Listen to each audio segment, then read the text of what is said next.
After an officer was gunned down at point-blank range, a psychotic killer led investigators across the Midwest. No one knew where the gunman would strike next, even as his tally of murders and abductions grew. The FBI and state police raced against time to rescue America's heartland from this deranged gunman.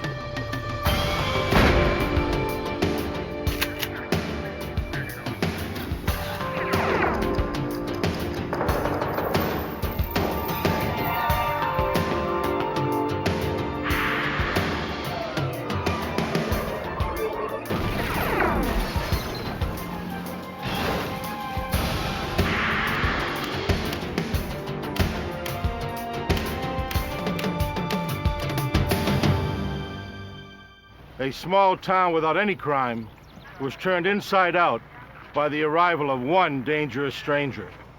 Some killers are cold and calculating. Others are impulsive, unpredictable, and hard to pin down. I'm Jim Kallstrom, former head of the FBI's New York office. To flush out this killer required a SWAT team and a profiler who determined he would not surrender without a fight.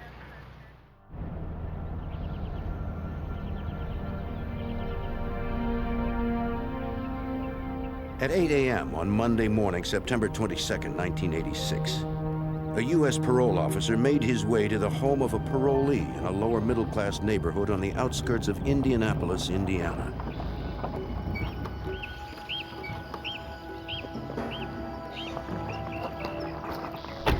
It was a routine visit scheduled a week earlier. U.S. probation officer Thomas Gall needed to get a urine sample from an ex-convict to check for illicit drugs.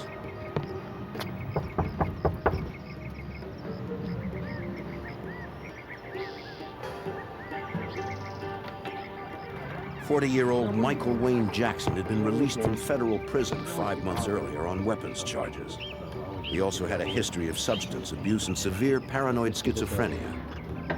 The parolee was reluctant to allow Gall to enter, but the officer insisted. Moments later, a neighbor heard shouting coming from Jackson's house. He saw the officer run out the door. Jackson followed him, firing a sawed-off shotgun into his back.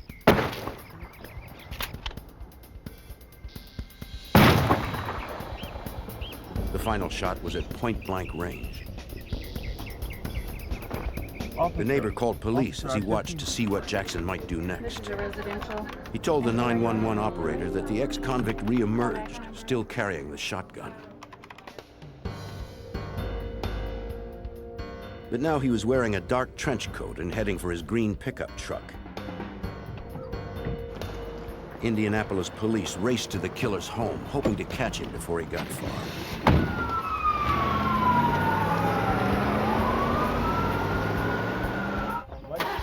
The neighbor added that Jackson also had on canvas sneakers and jeans as he watched Jackson leave the neighborhood.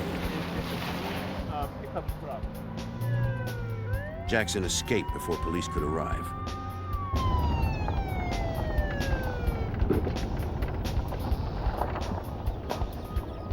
The police called in the FBI since the probation officer was a federal official.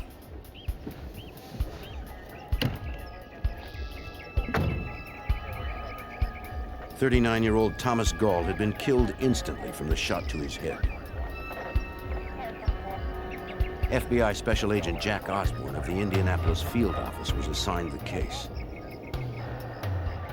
When I arrived at the Jackson residence, the victim was still at that scene. We had dispatched numerous agents and numerous police were in the area. We were in the process of identifying any witness we had so that they could be spoken to by the police department and also by an agent. The eyewitness who had called 911 described Jackson's behavior as having become increasingly erratic. At what time did you see the offense? The neighbor said he had seen Jackson outside more than once, talking to himself in a loud and agitated manner. Agents called the parole office to learn more about Jackson's background.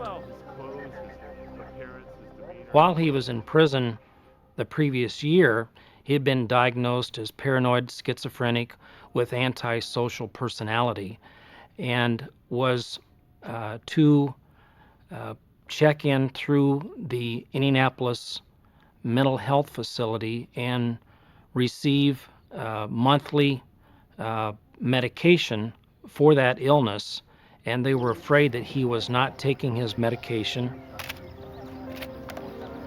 Evidence technicians marked the positions of 3 12-gauge shotgun shells found close to the parole officer's body. Thomas Gall had been shot 3 times, the last one proving fatal.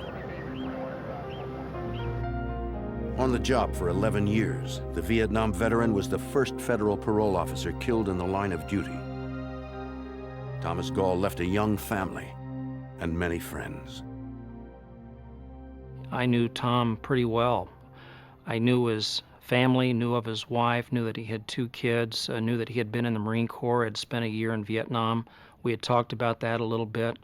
He was an extremely likable person, was extremely knowledgeable and caring, and it was hard working the case and keeping distance because of that closeness. The inside of Jackson's house was described by officers as unfit for human habitation. Amongst the refuse, searchers discovered the shirt spattered with blood that Jackson wore at the time of the shooting and had since stripped off. Trash and animal droppings were scattered everywhere. There was no electricity or running water.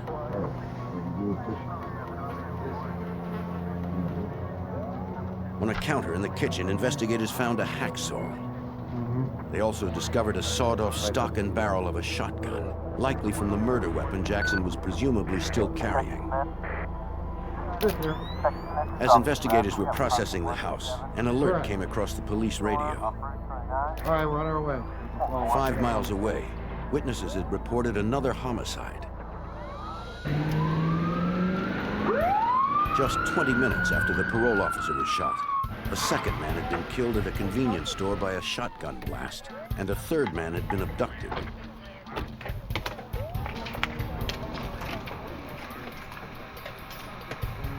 Agents interviewed a witness who described the shooter as having bushy hair, a beard, and wearing a dark trench coat.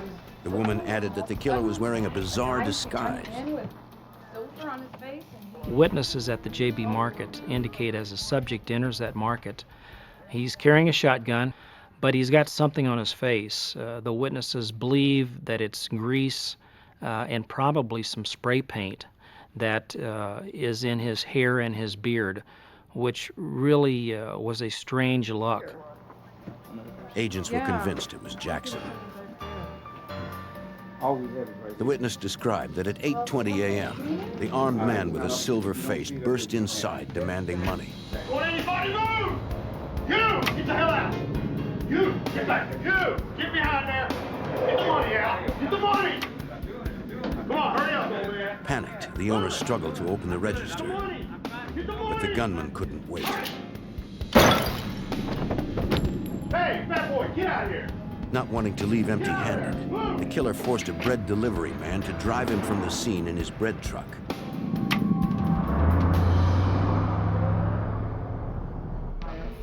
The witness didn't see which direction the bread truck was headed. Investigators revised the APB for Jackson to include the bread truck. Evidence technicians found a 12-gauge shell casing near the cash register, the same gauge and make as those found at the first murder scene.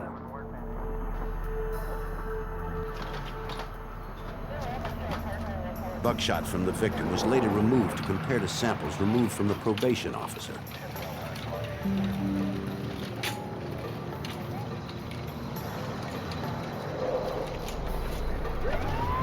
Detectives examined the pickup truck Jackson left behind.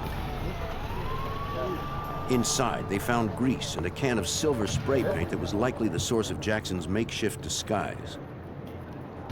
We find that spray paint can in Jackson's truck. We're not sure why he sprays his face before he goes into the market after he had left his residence. We're surmising that he's trying to hide his identity, and he's doing that in this bizarre manner. 20 minutes later, agents received a call from the bread truck driver. Jackson had released him at the airport, unharmed.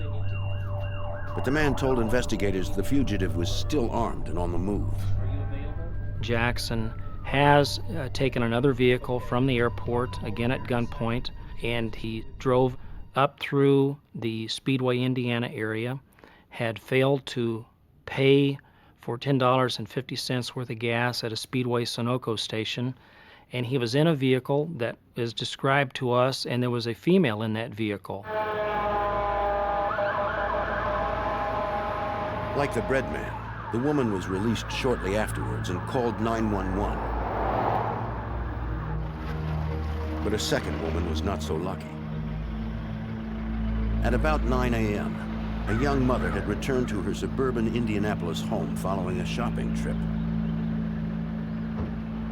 As she unpacked her bags in the driveway, Michael Wayne Jackson emerged from a red pickup stolen at the airport. Hey! Get over here! Get over here! Get in the car! Get in the car! Get!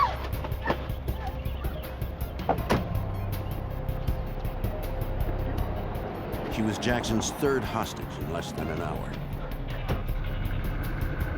Jackson held her captive for over 60 minutes, driving with a shotgun in his lap.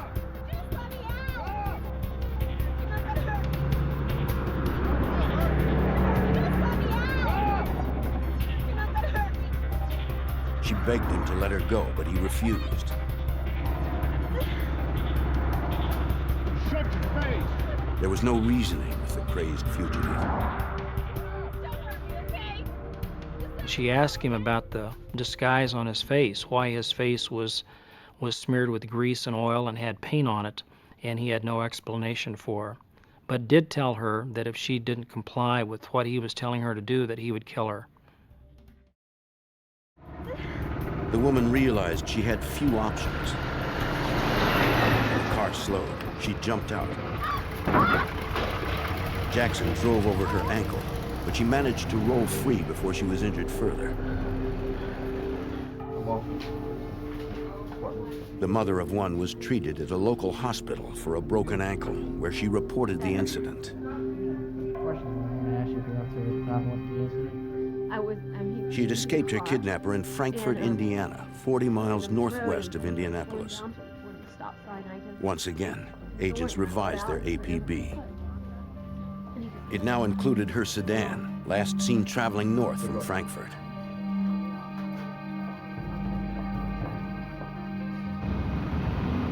Investigators struggled to predict Jackson's next move. They frantically gathered background information, trying to gain an edge. Mike Jackson had a very extensive criminal background. In 1985 in Indianapolis, he was arrested and charged federally where he had homemade bomb devices in his vehicle and a homemade shotgun. For that, he received 1 year sentence in federal prison, and he was on 3 years parole for that violation during this time. Jackson had also been in and out of mental institutions much of his life. With some different looks. Over the strong objections of his family, psychiatrists had recently released him from a treatment center since his schizophrenia had been stabilized by medication. But without supervision, Jackson had probably stopped taking his prescriptions. This was not really a picture. And after 2 killings and 3 abductions in less than 2 hours, no one knew where Jackson was now. We were in the process of sorting this out, as well as trying to notify all local state emergency people in the state of Indiana, as well as notifying other jurisdictions to help us try to locate Jackson. We knew what vehicle he last possessed in Frankfort, Indiana, and we hoped he was still in that vehicle and was not going to cause anyone else any harm anytime soon. But authorities would be too late. At 10:15 a.m., Jackson decided he needed to change cars again. He barged into the Frankfort, Indiana home of a mother and child. Don't move, kid! Get up! Jackson ordered the woman to get her car keys or he would kill her and her son. Get your purse. Get up, get up. Give me those keys. She complied. Give me those keys. Get, move. Move. Get your kid in the car. In less than 2 Hurry hours, up! Jackson had kidnapped his fourth and fifth victims. Get in that car. Go, move. The killer was becoming bolder and more aggressive.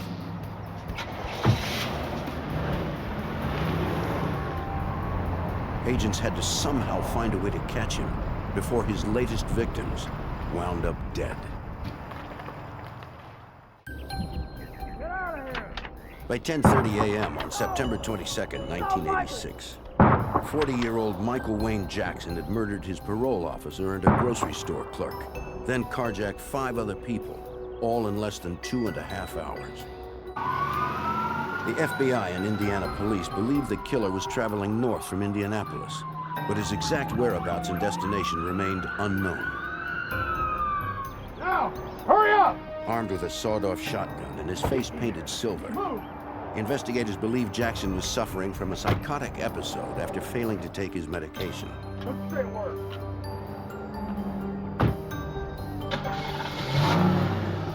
The fugitive was last seen in Frankfort, Indiana, where he had abducted a mother and child from their home.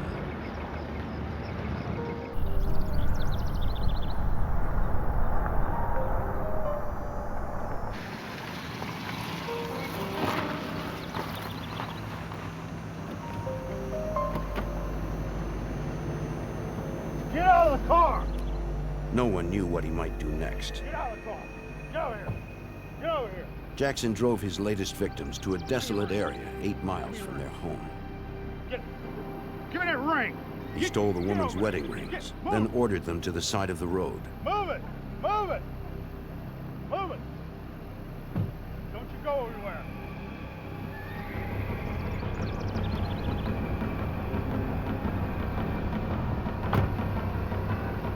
Though the woman and her child survived unharmed, it was 20 minutes to the nearest phone before she could report the killer's last known whereabouts.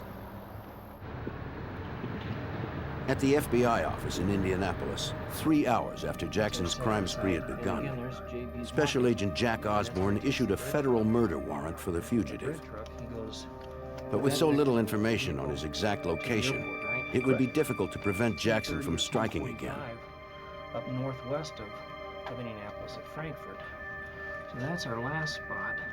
So we now had Jackson leaving or driving away from the Frankfort, Indiana area, but really had no idea where he was headed, how he was going to get there, what route he was going to take, or if he might grab somebody else in the next few hours. So this is our 5th location. Since Jackson's pattern of travel and crime was so random, agents expanded the search and alerted all FBI field offices in a 750-mile radius, which included Cleveland, Chicago, and St. Louis. Let all of our offices know if we can get something out statewide, too, to all law enforcement agencies, particularly along Interstate 65 maybe now. They also contacted the fugitive's mother in Jackson, Mississippi, but she had no idea where her son might be headed. Frankfort area. Investigators kept the media informed, too. By noon, Michael Wayne Jackson's photo was on every news program in the Indianapolis area. 6 hours later, the fugitive surfaced close to St. Louis. He had traveled 300 miles southwest to nearby O'Fallon, Missouri. Local officers received reports from 2 residents who had been carjacked by a silver-faced man with a shotgun. A description of their car with Missouri plates was added to the list of stolen vehicles as Jackson's most recent. It's about a 5-hour drive from Indianapolis to St. Louis.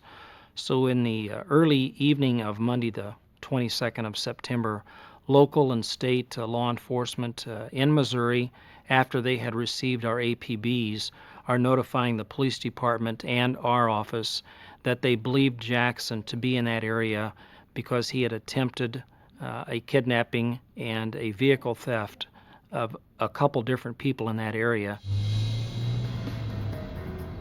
On a rural road later that afternoon, a third O'Fallon resident was on his way home from work when he spotted his wife's car with the suspect at the wheel. The man was unaware that Jackson had killed 2 others that same day.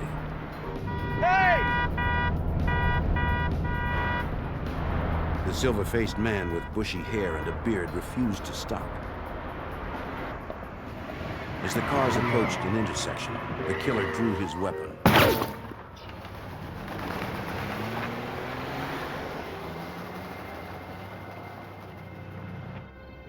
At 7 p.m. that evening, the man reported that the shooter only hit the front of his car. He'd returned home after the shooting to discover that his wife and father-in-law had been assaulted by the fugitive, but not seriously injured.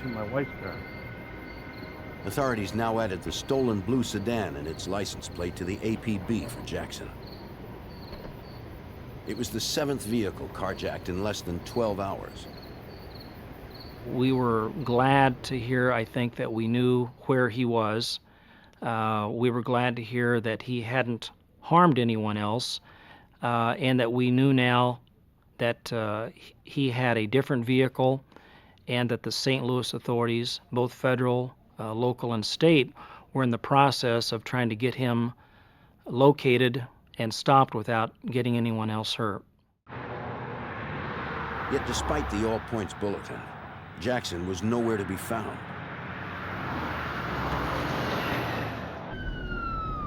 Missouri State Highway Patrol officers responded to an accident near I-70 in O'Fallon, close to where the fugitive was last seen. A car had careened into a tree. The driver was pronounced dead at the scene. Given the darkness of the night, officers could not determine the extent of the man's injuries. Suspicious of the circumstances, the man's family ordered an autopsy. The medical examiner determined that the man had been shot in the head at close range through the driver's window with a 12-gauge shotgun. The same type of weapon Jackson had used to kill his parole officer and a grocery store owner. Examiners sent the buckshot to the Indiana State Police lab so it could be compared to the others. It would take several days to learn the results. Area patrols stepped up surveillance in search of the armed fugitive.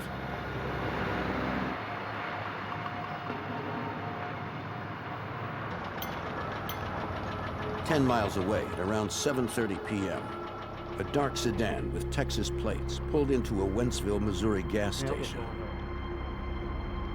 Jackson had carjacked his 8th vehicle and took its driver hostage.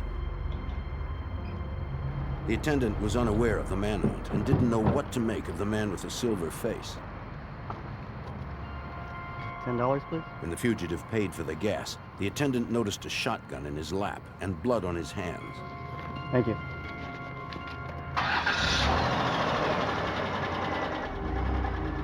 He immediately notified authorities, who once again changed the APB for Jackson. It now included the sedan with Texas plates. State and local officers rushed to the Wentzville area near Interstate 70. They needed to find the spree killer before he struck again. On September 22nd, 1986, the FBI continued to hunt for fugitive Michael Wayne Jackson, wanted for murdering 3 and carjacking 11 others in less than 12 hours. The silver-faced Jackson was last spotted at a Missouri gas station, armed with a sawed-off shotgun, driving a stolen dark sedan with Texas plates. Thank you. The passenger was the car's owner and was Jackson's latest hostage.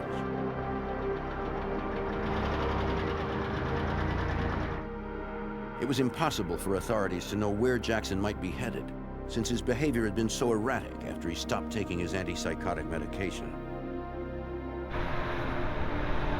Wright City, Missouri police canvassed the interstate and local roads.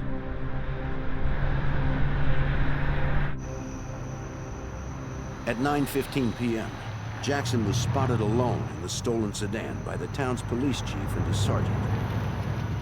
Jackson seemed uncertain of what to do next. The chief radioed for reinforcements. They did not arrive in time.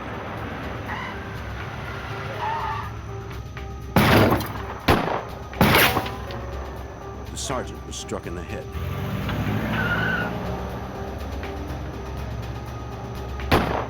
Jackson was long gone.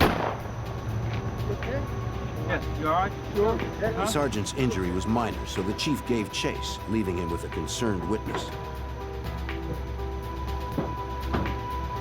But the chief never caught up with the fugitive.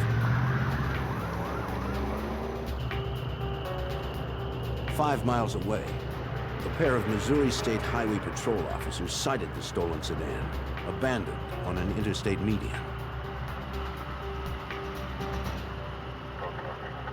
No one was inside, but the keys were still there.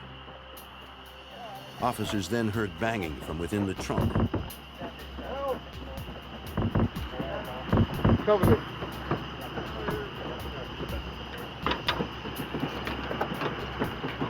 Watch out. They prepared for the worst. Cover me there. Bill! Take it easy.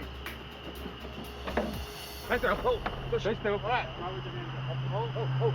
Take it easy now. Come up. They found only the terrified owner, traumatized but unhurt. Turn around. His identification had been stolen, so police checked to be sure he was unarmed. My ID. He described his silver-faced kidnapper, armed with a sawed-off Put in shotgun. the trunk. He had no idea where the man had fled, but it appeared he had taken his gun since police did not find it in the car. I don't know that. The FBI and local police fanned out, not knowing which direction the fugitive had run, or if he had already carjacked his next victim. Despite hours of searching, they turned up no sign of the gunman, according to Special Agent in charge of the FBI in St. Louis, Hal Helteroff. The night that Michael Wayne Jackson had abandoned his vehicle, we had the two sweeps on the south side of the interstate and the north side of the interstate the next morning. We were unable to flush him out of there.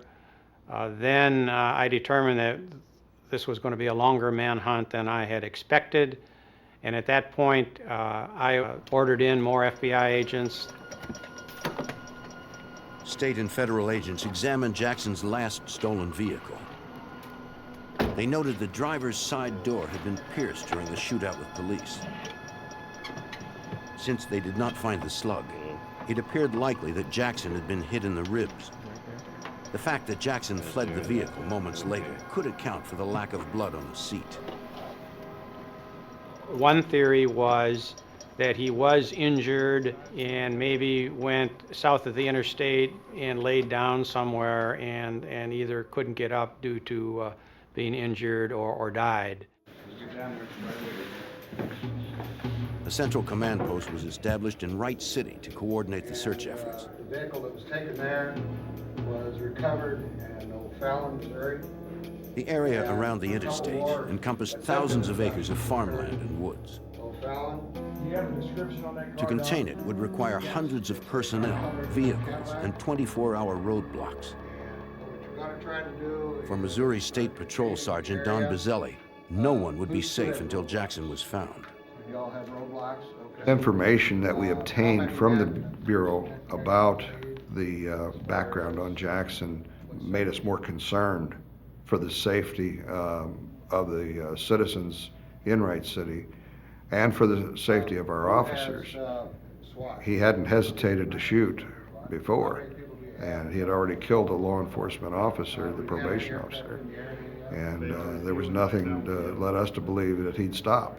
Great, have some information you'll need on that.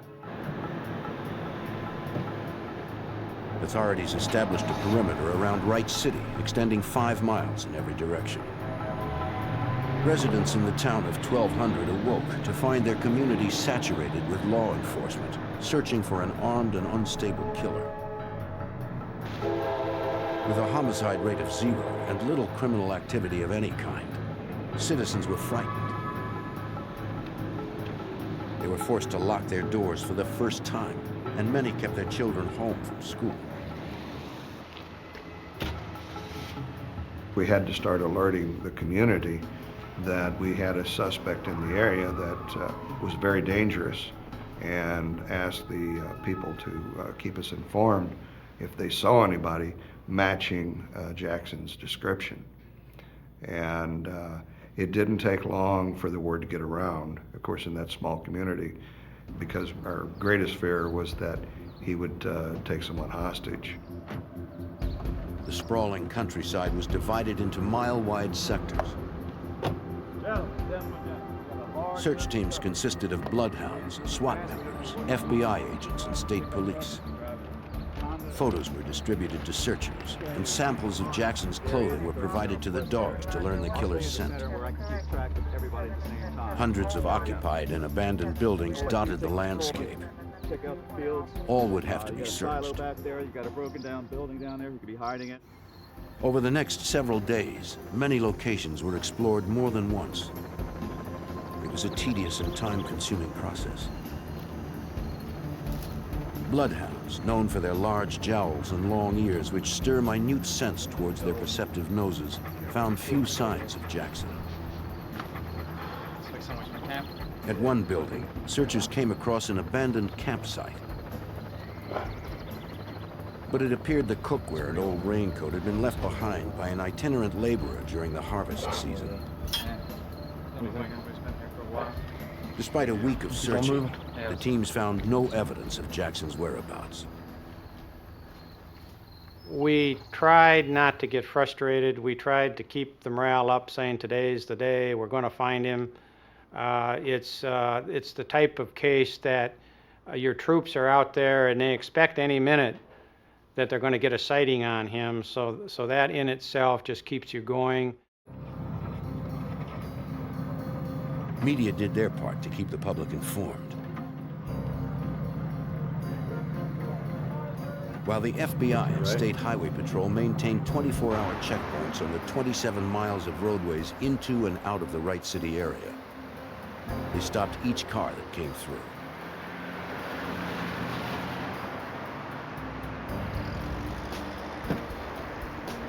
One of the men they stopped claimed to be the fugitive's nephew.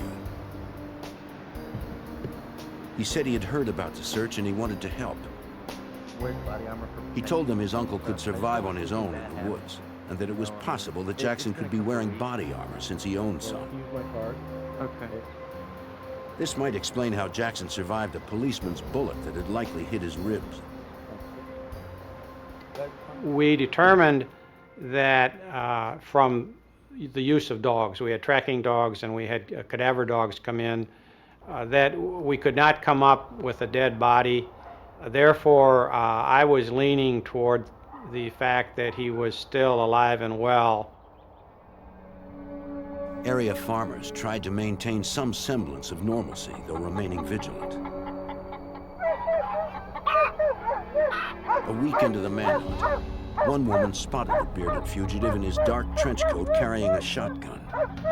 She called police immediately, but the man disappeared before authorities arrived. 7 days after Michael Wayne Jackson had fled his Indiana home, the spree killer was still on the loose. The FBI knew that they had to find him before he found another victim. By September 28, 1986, a week had passed in the hunt for armed fugitive Michael Wayne Jackson, wanted for multiple murders, carjackings, and the wounding of a police officer. The 41-year-old criminal was last seen armed and on foot in the rural area of Wright City, Missouri. Despite a massive search, the FBI and local investigators had found no signs of the killer's whereabouts.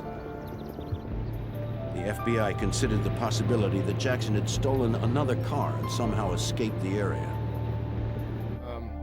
Desperate, they turned to FBI senior investigative profiler Ron Walker for help. What they were simply asking for was my estimate, my prediction, I guess, of what he was going to do, what his continued acts were going to be, and where he was likely to go. And really more importantly for them at this period of time was, is he still in the area that they had been searching for 7 days? Agent Walker analyzed Jackson's criminal and psychological history, as well as the reports from his current rampage. Since there were no new crimes recorded in the past week, the profiler concluded that Jackson had not yet left Wright City, Missouri. Well, my opinion was that he was there, that he had probably become disoriented because of his paranoid kind of beliefs, his fear of being captured. He would avoid contact with people unless it would be to gain access to a vehicle to get out.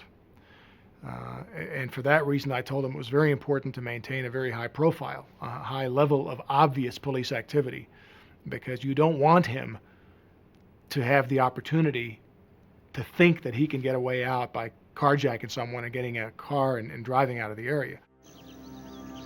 Since the fugitive was likely still in the area, the FBI called on the experience of tracker Bob Swabe from the Knoxville, Tennessee FBI field office.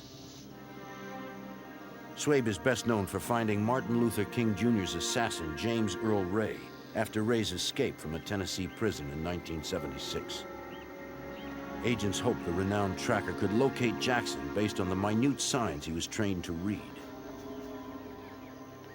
Very seldom will you find a good footprint. You've got to learn to interpret the disturbance that's on the ground, and the little unusual thing like a leaf that is turned over or a stick that is just a small limb that has been stepped on and crushed or broken. From decades of experience, Swabe can discern the difference between animal and human tracks through the depth of their imprint, the height at which branches or grass are disturbed around them, and their surface temperature. While animals often leave traces of their body heat after resting, humans' body heat is mostly absorbed by their clothing or shoes, preventing their heat from escaping. But since the hunt for Jackson had been so extensive, picking up his trail presented some unique challenges, even for the experienced tracker. There had been so many people in there prior to us arriving on the scene. I mean, you know, that had I guess probably 200 or 300 police officers, law enforcement officers in this whole area searching before we ever arrived on the scene. So it made it more difficult. Then, on September 29, 1986, a Wright City resident confirmed what the profiler had suspected. He reported that his guest house had been broken into. Nothing had been stolen, but he did find a broken mirror, used disposable razors, and an open can of soup. From the bathroom sink, evidence technicians recovered shaved hair, flecked with silver paint. It appeared that Jackson had once again changed his appearance. After 9 days of searching, agents feared Jackson may have slipped past patrols with his new appearance. Special Agent Jack Osborne took steps to alert the public at large. Jackson was added to the FBI's 10 Most Wanted list on October 1st, so we could get some national exposure. Manhunt in St. Louis and the Wright City area had continued for numerous days. There were sightings, but we still didn't know for sure where he was, and we thought that added publicity with him being such a dangerous person is what would help get him located if he had left that St. Louis, Wright City area. On October 2nd, investigators returned to a building they had searched a week earlier. Camping gear that searchers had previously noticed was still there, but one item was now missing: a blue raincoat. They wondered if it was Jackson's and whether he had returned to claim it now that the nights were getting colder. I felt that he was probably going to look for some abandoned outbuilding to hide in, just get out of the weather. You're dealing with a guy here who is who's been on the run, no food or water that we know of to speak of, high strength of emotional and psychological anxiety and arousal. Physically, he would have been very, very debilitated, and mentally as well. As the team approached a nearby barn they had searched before, a tracker noticed a muddy sneaker print leading inside. Jackson was last seen wearing sneakers. Searchers were not sure how old the print was, or even if it was Jackson's. Got a feeling. We knew that there had been SWAT teams there, and we didn't know really for sure whether that was his track or one of our own tracks. Part of the mud had dried up a little bit, part of it was still wet, indicating that it was probably maybe 8 hours old. A single gunshot rang out from the hayloft. One team member escaped unharmed, but another was trapped below. When the shotgun went off above my head, of course there was buckshot flying all over that barn. I don't think any of us got hit by it, but I looked to my left and I saw one of the trackers jump into a stable. Without knowing the gunman's exact location, he couldn't make his way to the door without exposing himself as a target. Yeah. Since the tracker had no radio, searchers spoke to him through the walls. Okay, good. He confirmed he had not been hit and described the interior layout so the team could plan a rescue. There was no way out except through the front door. I saw the outcome in the Jackson case as being a violent one. I saw this going to either a barricade situation with a shootout where he is ultimately killed by the police, possibly a suicide by police where he forces the police to shoot him. I felt completely confident that there would not be a peaceful resolution to this. The tracker waited for help, trapped inside the barn, with an armed and demented gunman perched above him. On October 2nd, 1986, the FBI and Missouri State Police surrounded a barn in Wright City where a tracker was trapped by a gunman in the hayloft, believed to be murderer Michael Wayne Jackson. As a chopper surveilled the barn from above, SWAT members took positions around the perimeter. A sharpshooter provided cover fire, hoping to distract the gunman long enough for the tracker to escape through the front door.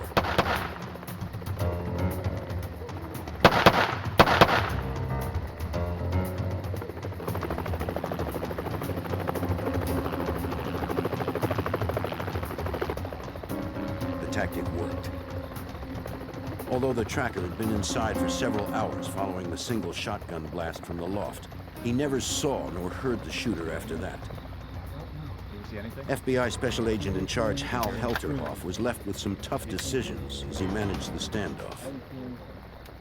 We didn't want to send in our troops if he had planned an ambush, if he had just shot as a decoy, if he was still in there alive and well, but still loaded with rounds of shotgun shells. We just didn't know what we had. The barn's owner provided agents with a detailed sketch of the interior. The farmer explained that there was tractor storage and some stalls on the bottom floor, with a hayloft above. There was a window in the loft, but no other escape routes, no hidden trenches or trap doors through which the suspect might have slipped out. This is all floor here, and I got a whole bunch of hay over here.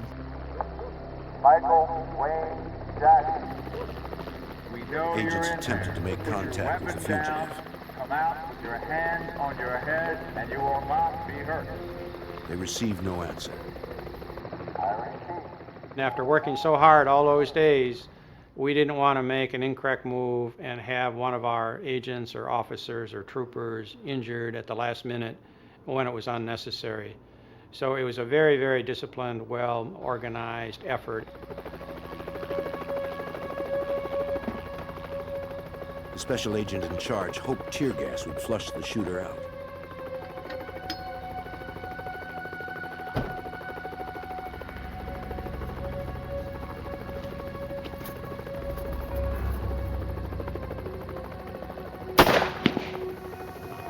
They fired non-flammable tear gas canisters into the loft.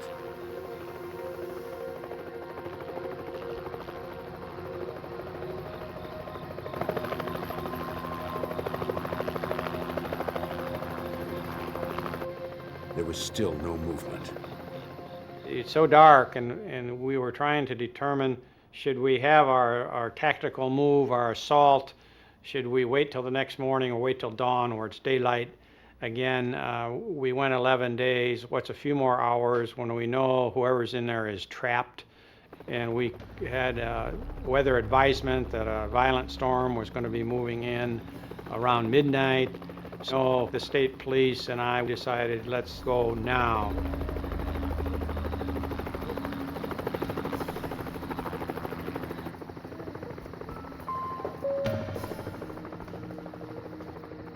Equipped with night vision goggles, SWAT members navigated the dark, shadowy space.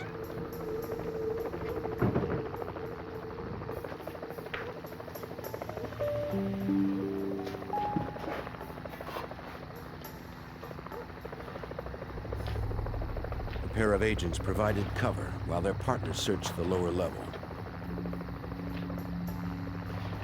They found no one on the first floor.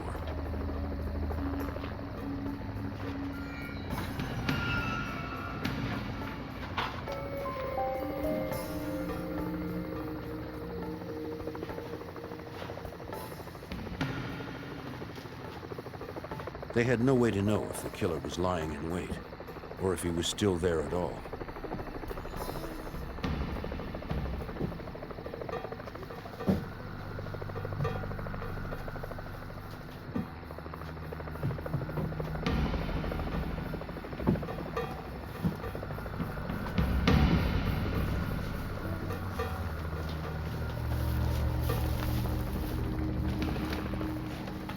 Hey guys, I got a body over here.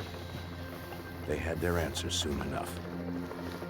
Lying amongst the hay bales, they found a man holding a shotgun who appeared to be Jackson. Is it him? He was dead, killed by the single shot he had fired hours earlier into his own head. Agents needed to confirm his identity. They said, let's take his fingerprints, and we had an FBI agent, expert fingerprint examiner, on the scene with the known prints of Michael Wayne Jackson, and he took his fingerprints, and then we waited while he did his assessment, and finally he announced that it's definitely a match. It's Michael Wayne Jackson, and at that point we were all relieved. They found no body armor on the killer, but as the FBI profiler had predicted, Michael Wayne Jackson chose to die rather than give himself up. 11 days after Michael Wayne Jackson killed his parole officer and began his crime spree, the town of Wright City, Missouri was able to feel safe again. It could have ended much worse, according to Missouri State Patrol Sergeant Don Bizzelli. I was relieved for the people that no one else was going to get hurt. That was my main concern. No one else in that community would have to worry about Michael Wayne Jackson anymore. Through the sacrifice of Thomas Gall, probation officers now have the option of carrying protective sidearms. FBI Special Agent Jack Osborne was close to Gall and his family and continues to mourn the loss. As a law enforcement officer, I think a little bit of you dies when people close to you suffer. Tom was close to me personally. Tom was a friend. He was not only a friend to me personally, but he was a friend to our office. Our office knew him, and we worked very closely with him in the Federal Probation Parole Office. For giving up his life in the line of duty, the Indianapolis U.S. Probation Office was renamed in Thomas Gall's memory. It enabled his friends and colleagues to express in a more permanent way Gall's significant contributions, his exemplary character, and the agency's deep and lasting affection for him. It was Mother's Day, May 13th, 1984, a warm spring afternoon near Tampa, Florida. After spending time with their moms, two boys raced off to fly parachutes made from plastic bags. It was the perfect way to spend a Sunday. But soon, the wind brought a foul smell. They went off to investigate and found a sight they would remember for the rest of their lives.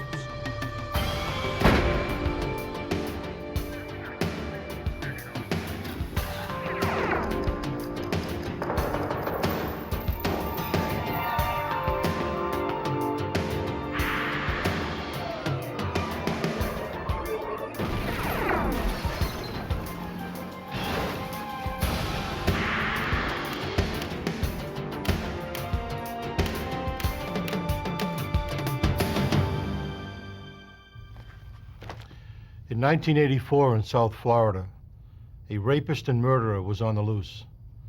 The killer was a ruthless and terrifying predator, the newest member of an infamous group known as serial killers.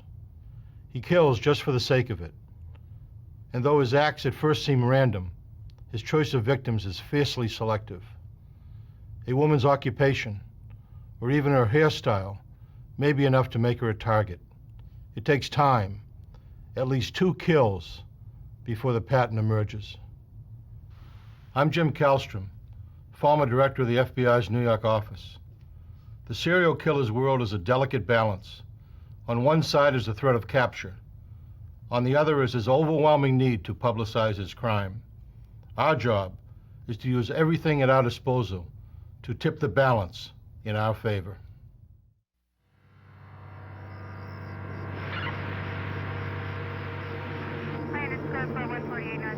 What the boys found was the body of a nude woman lying in the roadside weeds. The medical examiner determined she'd been there for about 3 days.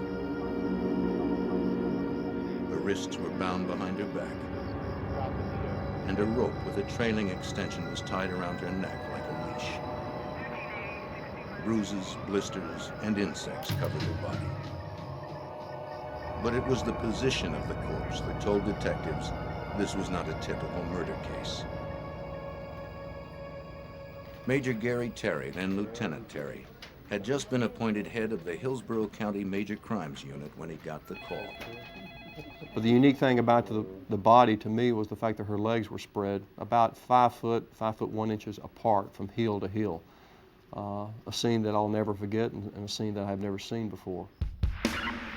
The pose was so grotesque, the body seemed to have been positioned that way deliberately. Had the killer meant to shock whoever found it? Crime scene technicians photographed the body and measured its distance from the road. They carefully packaged what little evidence was left, some cloth tied in a knot.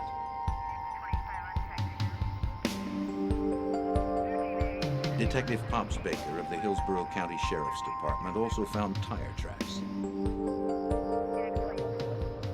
He worked that night to make plaster casts. Tire casts can reveal the make and size of tires to help experts deduce the size and type of car a criminal is driving. They can also link him to a crime scene.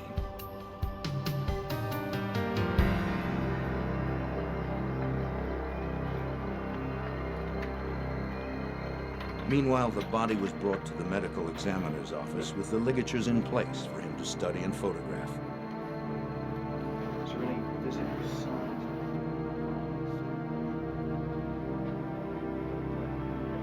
The medical examiner determined the victim had been raped, then strangled to death. The brutality of the crime brought a sense of urgency to the investigation. Fearing this would not be an isolated case, Lieutenant Terry immediately contacted the FBI's forensics lab in Washington, D.C. Terry had a detective hand-carry the evidence to the FBI lab. He had learned during an earlier case that doing so expedited the processing of evidence and brought the FBI in as an immediate active partner.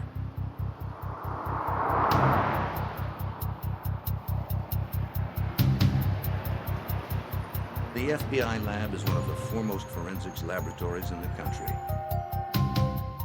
There are experts on every type of evidence, from bullets to fibers to vehicle parts to nuts. The FBI's knot expert analyzed the ligatures from the tamper victim's wrists and throat.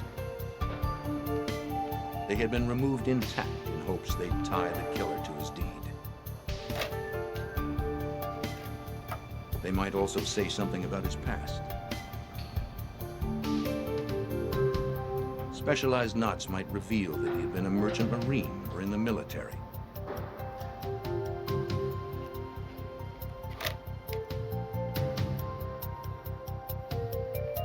But the ligatures turned out to be tied in granny knots, simple, functional knots that anyone might have tied.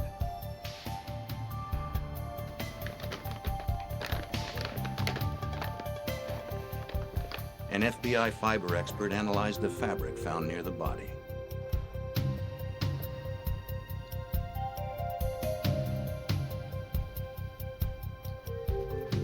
He brushed particles from the cloth onto a sterile sheet. What traces had the killer left behind? The analyst scanned the particles with a magnifier, but he didn't expect to find much. Such evidence is easily lost through weather or other contamination of the crime scene. In fact, the rule of thumb for fiber evidence is, in 4 hours, 80% is lost. In 48 hours, it's 96%. After 3 days, the chance of finding anything is almost nil. So he was amazed when he found a small speck of red nylon fiber. It was trilobal, meaning it consisted of 3 lobes and had a lustrous or shiny coating. From its size, type, and shape, he guessed it was a carpet fiber, maybe from the killer's car. The fact that it was there at all was a minor miracle.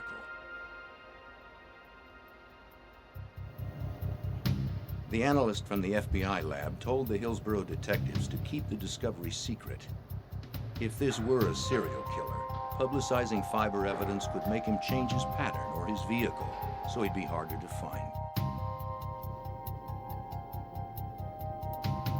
The FBI's tire lab also scored.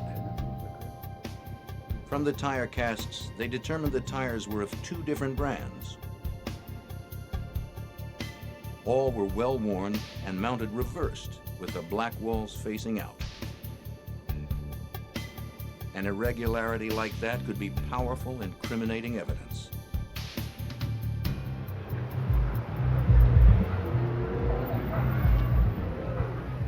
Back in Tampa, police identified the victim from her fingerprints the day after her body was found. She was Lana Long, a 20-year-old Laotian woman, a popular exotic dancer in Tampa's red light district. Her boyfriend had recognized her from a newspaper photo and had called police. He became the prime suspect.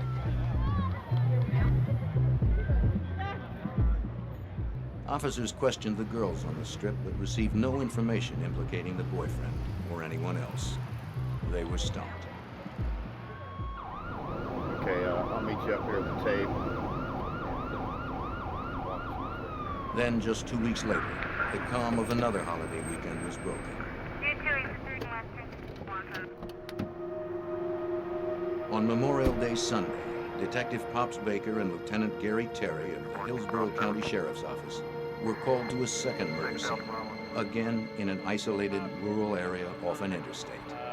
Young female, late 18, 19, 20 range. Like Lana Long, this victim was female, in her late teens to early 20s, and nude.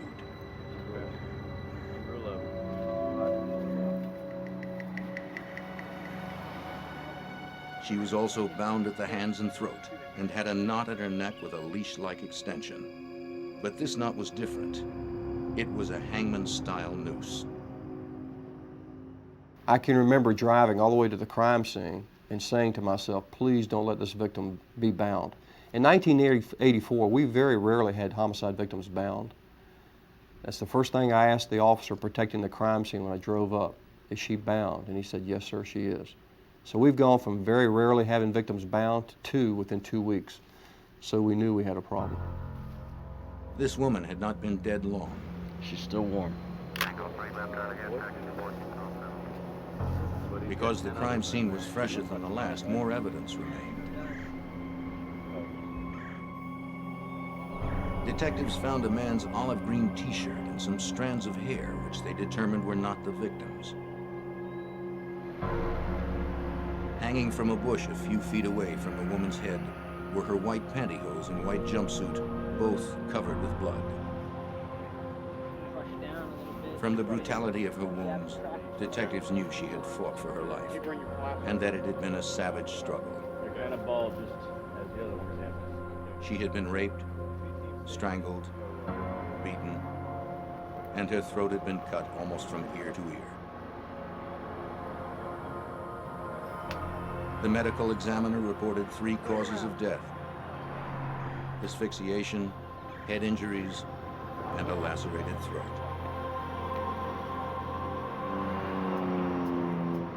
As before, Baker found tire tracks. Casks were taken for analysis in comparison to the ones found at the first murder scene. Once again, the crime scene evidence was hand-delivered to the FBI lab in Washington. Analysts found the same red, lustered trilobal carpet fibers as at the first scene. And this time, there were red trilobal delustered fibers too, with the shiny coating absent. It's said fiber evidence is the silent witness, but this match seemed to scream that the cases were linked. Lana Long's boyfriend could not be tied to the second murder, and he was cleared as a suspect.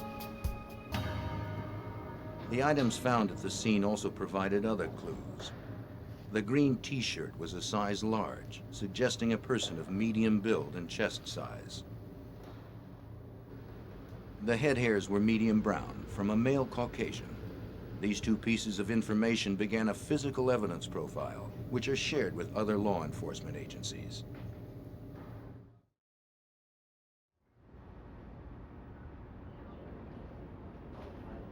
FBI tire expert Sandy Worsema analyzed the tire impressions and made another match.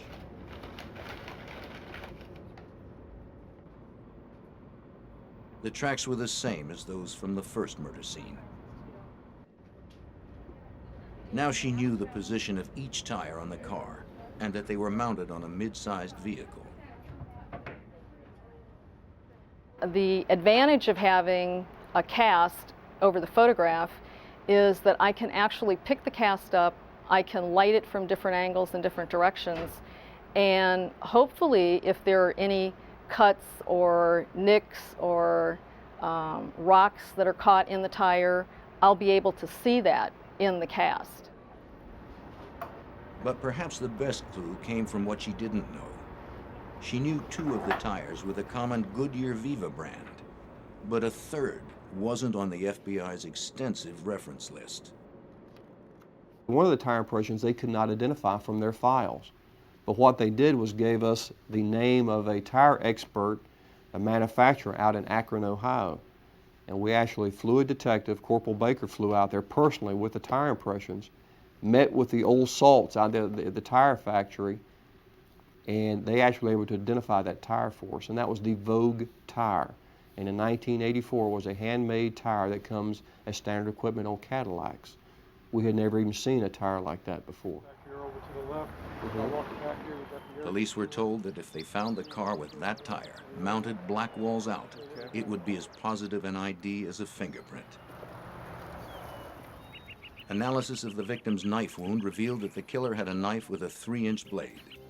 Now we've got two victims, both bound and both connected forensically. So we knew we had a serial killer on our hands at that time. It's just a gut feeling that I got. Lieutenant Terry began to track the killer's strikes on a map, hoping they'd reveal a pattern of behavior. Dump the bodies on. He put out the word to patrol officers. Look for a white male with brown hair of medium build, driving a mid-sized car with the tires reversed. He may be carrying a knife with a 3-inch blade. Following the FBI's recommendation, Terry didn't mention the fiber evidence or the ligatures. From a composite drawing released to the media, the second victim was identified. 22-year-old Michelle Sims had a criminal history of prostitution. She'd been reported missing the day before.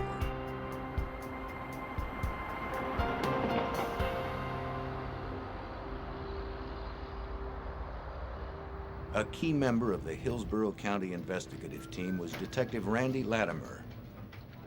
At this point, though, we realized we're dealing with a serial killer that it looked like he was probably preying on prostitutes. So we went out into the areas of the known prostitute areas and started contacting the girls and letting them know what was going on, giving them our business cards that if they saw something strange to contact us, let us know. We're looking for information. We were frustrated that we couldn't get any leads, we couldn't get anything to go on. Hey, Bob, what do we got? Well, I've got a body down here. Then on June 24th, another Sunday, Terry, Baker, and Latimer responded to a third murder scene. A worker had found a body in an orange grove. Got a perimeter set up. It was another female, but the pattern seemed different. This one was fully clothed, and there were no ligatures, so there was no reason to believe it was linked. Well, as you can see, But detectives didn't rule it out. looks like it's been undisturbed for quite some time. They delivered the victim's clothing to the FBI lab, just in case a connection could be found.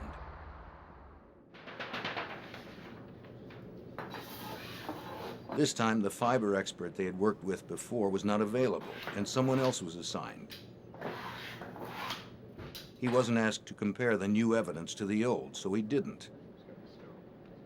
Nor did he begin the analysis immediately.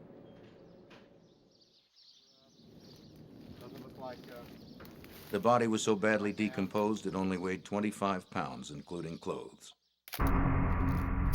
It took some time to get an ID, and when it finally came, the victim's lifestyle didn't fit the pattern either. 22-year-old Elizabeth Ludenbach of Tampa was a shy assembly line worker who lived with her family. She had no criminal history and was not a prostitute, although she did frequent bars on Tampa's Strip.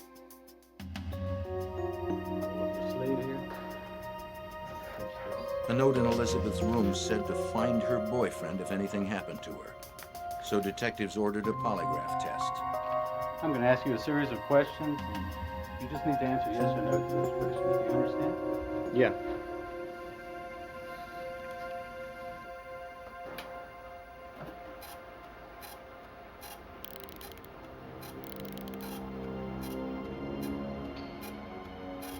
Did you know Elizabeth Ludenbach? Yes.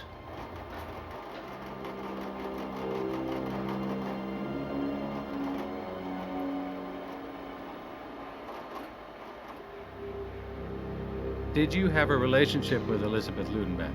Yes.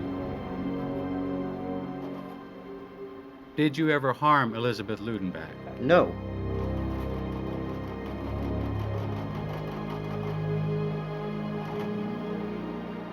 He failed the polygraph test, making him the prime suspect.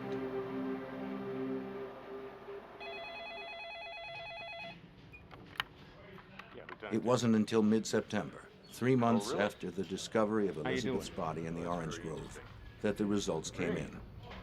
Yeah? The FBI had a match. Yeah? They found red That's carpet fantastic. fibers identical to those found in the first two murders. Looks like Ludenbach is ours. They Good. found red fibers that connected up. Now they had 3 related killings. Terry entered the new scene on the map. Any kind of significant difference? Every detective on the homicide squad was working the case. The nature of the investigation began to change. Instead of focusing on boyfriends and neighbors, detectives pursued an unknown killer terrorizing the women of Tampa. We've taken the entire homicide unit now, are concentrating on these cases. And we're running down leads, we're getting telephone calls about different people, and we're checking those leads out. We're doing a background investigation of these particular victims, and we're coming up empty. And all we have to do is, unfortunately, wait, and then there's another victim that's discovered. And that is victim number 4.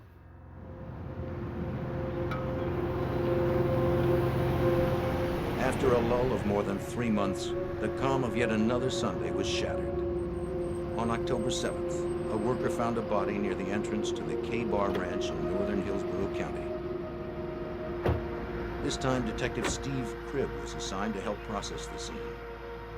He, Terry, Baker, and Latimer didn't have to look far for the first grim piece of evidence: the victim's bra hanging from the entrance gate. The nude body of a young black woman was nearby. Her clothing was beside her. Most of the detectives ruled her out as a serial victim. She had been raped, but unlike the others, she had been shot, not strangled, and there were no ligatures. Also, she was African American, and usually serial killers don't cross racial boundaries. get her into a controlled environment, we'd be able to really inspect. While the FBI analyzed the evidence, detectives identified the victim from fingerprints. 18-year-old Chanel Devon Williams had just recently been released from jail on a prostitution arrest when she disappeared.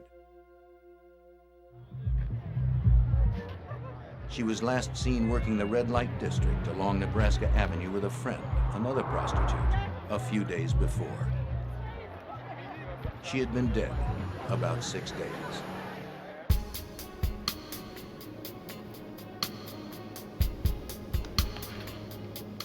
The FBI's hair and fiber analysis revealed it was the work of the serial killer. Both types of red fibers were found on Chanel's clothing, along with a brown Caucasian pubic hair. By crossing racial bounds and using a different weapon, the killer had changed his routine. Shifting from a pattern is very rare in serial killers and would make this one more difficult to capture. Chanel was added to the map near the Pasco-Hillsborough County line. With 4 dead, detectives were desperate to find the killer and obsessed with the case. You don't work these cases. You live and breathe these types of cases. You go home at night, you dream about this case. You eat and sleep it. I would go home at night and just look at the telephone, waiting for it to ring. Every Sunday, for some reason, the first series of bodies were discovered on Sunday. On Sunday, I didn't plan anything. I sat at home.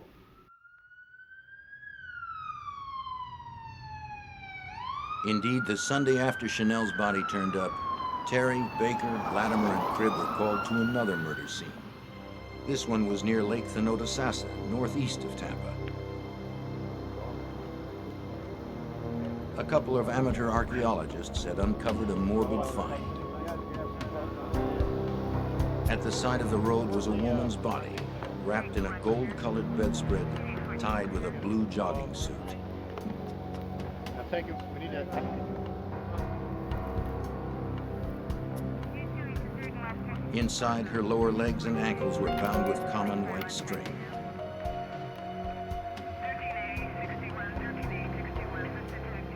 Her hands were tied in front of her with a red bandana. She had been bound, raped, strangled, hit on the forehead, and dragged through the dirt. It seemed the killer was back to his old pattern. The woman was quickly identified from fingerprints as 28-year-old Karen Dinsfriend. Raised in an affluent suburban household, she had died a drug-ravaged prostitute. She was last seen alive in the early hours of the day she was killed. As if there weren't enough to link the killer to the crime, investigator Steve Cribb actually saw red trilobal carpet fibers on Karen's body. By now, he'd developed a sixth sense for them. When you know what you're looking for, they almost look like glowworms on the victims. But for the average person to walk up and find them, even the other investigators who weren't looking for this type, they wouldn't see them. But they became such a key point of the investigation that when we went to a crime scene, that's one of the first things we would look for with the carpet fibers. At the FBI lab, the fiber expert compared these fibers to the ones from the other crime scenes. They matched. There were now 5 cases linked to a single killer, but there was still no name, no face, and no one under arrest. It becomes very frustrating that you know someone else is going to die because you haven't stopped the suspect.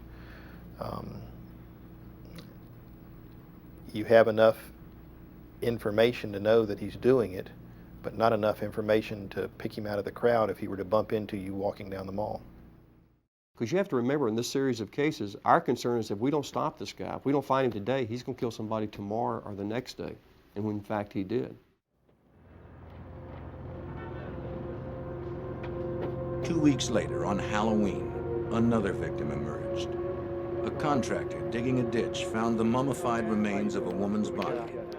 Terry, Baker, Latimer, and Cribb arrived at the scene.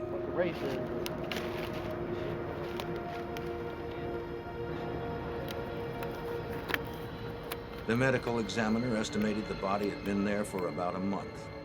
The body was badly decomposed. An ID would require special measures. The FBI lab needed to soften the skin on the hands in order to get fingerprints. As hard as the victim was to identify, detectives instantly recognized the killer. The body had been completely mummified. The head had been separated by animal activity. There were no ligatures attached, no clothing. And again, you just look at the body and you realize it's him again.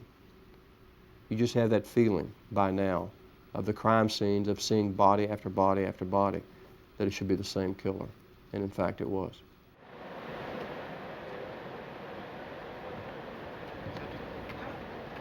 Then at 7:30 a.m. on Sunday, November 4th, a call came in to Tampa police that seemed unrelated.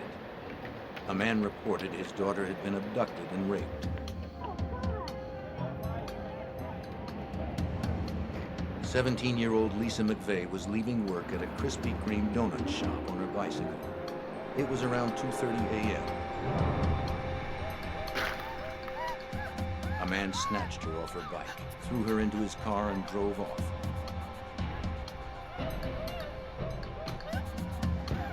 He held her at gunpoint, reclined her seat so no one would see her, and told her to remove all of her clothes.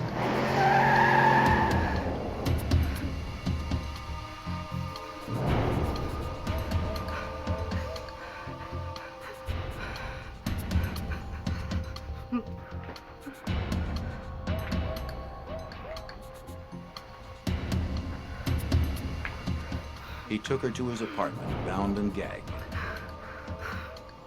She'd been sexually abused before, and she knew how to read the moods of an abuser. Lisa sensed resistance might send this man into a rage, so she quietly did what he wanted. Lisa memorized all she could about her surroundings. At first, she peeked out from beneath her blindfold. Then, when he uncovered her eyes, she saw everything, including his face. She was certain that now he'd never let her leave alive. He took her to his bedroom and repeatedly raped her for 24 hours. Sometimes he slept, but she knew he was armed and that he'd kill her if she tried to leave.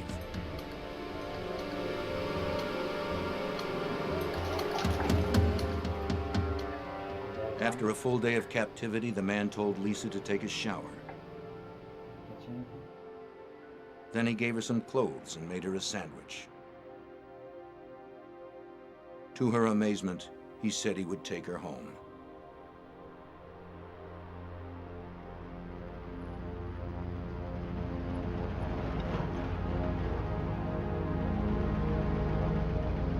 At around 3 a.m., they drove toward her neighborhood.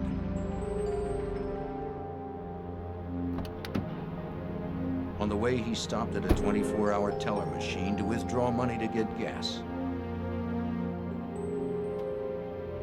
Peeking under her blindfold, Lisa continued to memorize details. The Howard Johnsons, road signs, the word Magnum on the dashboard of his car. He finally released her near her home.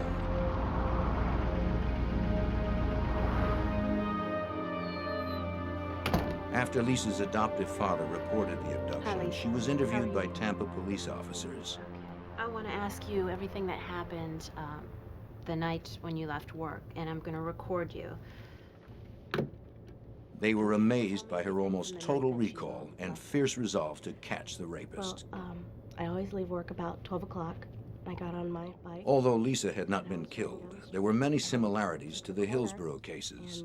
The abduction, the rape, the man's build and hair color, and even the red interior of his car. Tampa police sent Lisa's sweater to the FBI lab. We were inundating the FBI lab with things to compare for fiber samples. rape cases, assault cases, anything sexually related, any violent crime, we were sent to the FBI lab for a fiber comparison. Meanwhile, just a week after the last body was found, Pasco County detectives were called to another murder scene. On November 6, 1984, a woman's body was found on the same road as the fourth victim, Chanel Williams. Only this time it was to the north, in neighboring Pasco County. Pasco detectives called Hillsborough detectives to a vacant lot near a mobile home park. If you look right here. The body was in a different county, but the ligatures and fibers were all too familiar.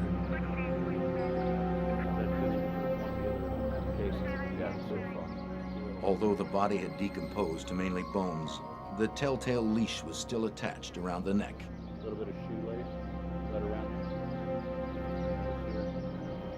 There was another ligature on an arm bone. It's supposed to appear to be. Near the body were the woman's tattered blouse and panties, and some jewelry. Careful of that ligature around the neck. We're going to just leave that there. The bones were scattered over almost an acre. When the medical examiner pieced them together, they seemed to belong to a young, white female. She was later identified as 18-year-old Virginia Johnson. Ginny divided her time between Connecticut and Florida, where she worked as a prostitute. She'd disappeared on her way to buy cigarettes about 3 weeks earlier. After all that time, it seemed impossible, but the FBI lab found a single red, lustrous fiber in Ginny Johnson's hair. Within the week, on November 12th, another jurisdiction fell prey to the killer. A body was found on an incline off North Orient Road within Tampa city limits. When Terry and Baker arrived, they found a young white woman, nude but for knee-high stockings. She was face down. When they turned her over, police knew from her bloodied face that she had been savagely beaten and that she had struggled. There were ligature marks on the front of her neck and on both wrists and arms, but no rope was found. Her wadded-up blue jeans and flowered top were near her body. Detectives Baker and Cribb immediately saw something stuck to the blue jeans, tiny red fibers. In the pocket of the jeans was the victim's driver's license. Kim Marie Swan was a 21-year-old part-time student who sidelined as an exotic dancer. She was last seen leaving a convenience store near her parents' home the previous afternoon. It seemed the killer had pulled off the road and thrown the body out of his car. There were faint tire impressions in the grass near the roadway.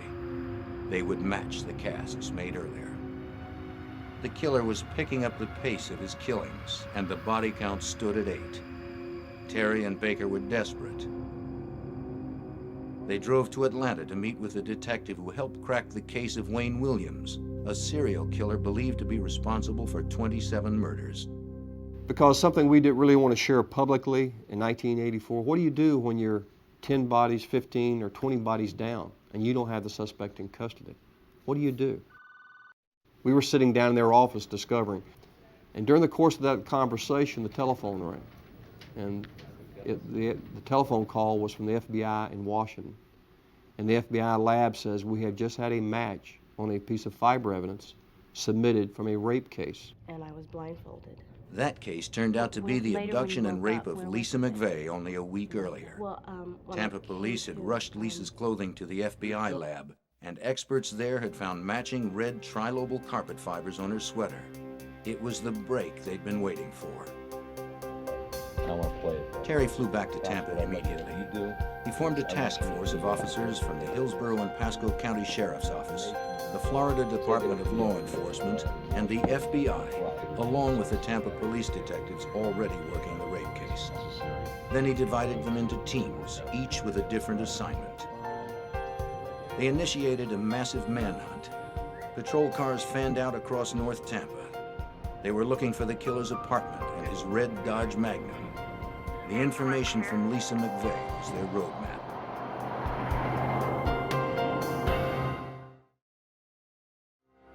The additional personnel and resources brought in by the task force stepped up the search for Lisa McVeigh's abductor. Because the perpetrator used an ATM, one team of investigators subpoenaed the November 4th bank records for all local automatic teller machines. Another team subpoenaed a select list of all the Dodge Magnums in Hillsborough County, almost 500 cars. Then they compared the bank records and the list of Magnum owners, looking for a name that matched. And the unique thing when you looked at both lists is that one name jumped out at you is Robert Joe Long. He had a money transaction from the money teller machine, early morning hours. He also was a registered owner of a Dodge Magnum. In addition, earlier that day, a task force team from Tampa spotted a red Dodge Magnum on Nebraska Avenue, the killer's hunting ground. The detectives stopped the car. They told the driver they were looking for a robbery suspect. From his license, they identified him as Robert Joe Long. They photographed him and wrote up a field report. He was cooperative, but wouldn't let them search his car. Of course, they contacted the task force headquarters when they made the stop, and we told them go ahead and stay with it at that particular time, stay with the car once it left, and we put a surveillance team together then to stay on him. At that time, a photo pack was assembled, a lineup of photographs, in which he was placed in that photo pack. That photo pack was shown or displayed to Lisa. She looked at it and said, "That's the guy that kidnapped me." She pointed out Bobby Joe Long. Lieutenant Terry had his man, but he couldn't risk making a mistake with a quick arrest. He needed time to obtain warrants and organize his team. To ensure public safety, Terry ordered non-stop surveillance of Long. Units followed Long's every move in unmarked cars. Maybe he sensed they were on his trail because he started cleaning house. Officers cleaned up right behind him.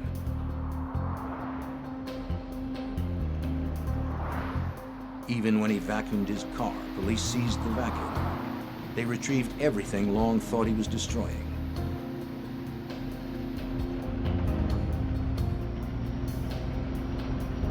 After months of tracking a phantom killer, the task force was not about to let him slip away. Less than 24 hours after Lisa McVeigh identified Bobby Joe Long, the arrest plan was firmly in place. The task force moved in. They had followed Long to a movie theater. I'm right over here, Stewie. As he watched the film, undercover detectives watched him. Long seemed unaware he was surrounded. We're sitting at the war room we had constructed down at the operations center. And everything is just going 90 miles an hour. We have a surveillance team on the inside of the theater watching it. There's a surveillance team outside watching the car. And that nagging doubt comes to you. Is this really the guy you've been chasing for 8 months? Is this really the guy that has been killing these women? So we tell the surveillance team outside, listen, whatever you do, get up to his car. I don't care if you have to low crawl, whatever you have to do, get to the car and tell us what kind of tires are on the car.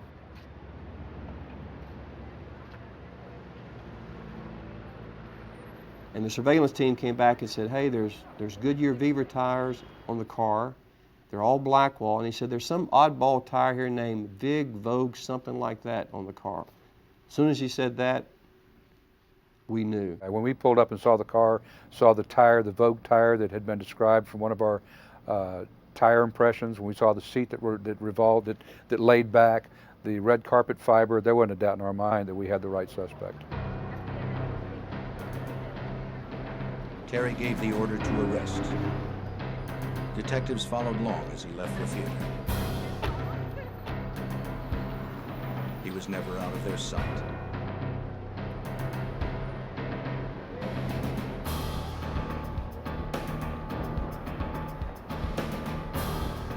They didn't know if he was armed, so as he approached his car, they jumped him and brought him to the ground.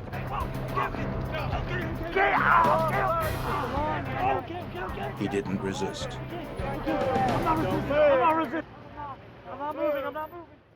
He was on the ground when I walked up to him and placed my badge next to his face and identified myself as a deputy sheriff, advising him he was under arrest.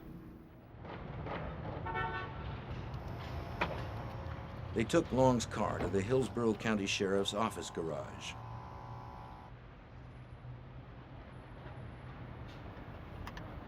Steve Cribb immediately tore out a piece of carpeting and rushed it to an FBI fiber expert flown in from Washington.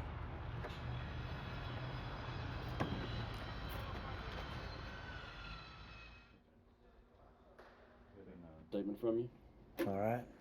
Meanwhile, Randy Latimer and members of the task force interviewed Bobby Joe Long, who had declined his right to an When they attorney. arrested you out on the street that you got some cuts and stuff on your hands and arms. Did they take care of all that for you? Oh, yeah, just a couple scrapes.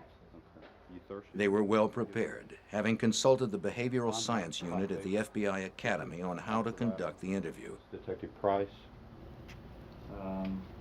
Just where you want to start. The game plan was to start by addressing only Lisa McVeigh.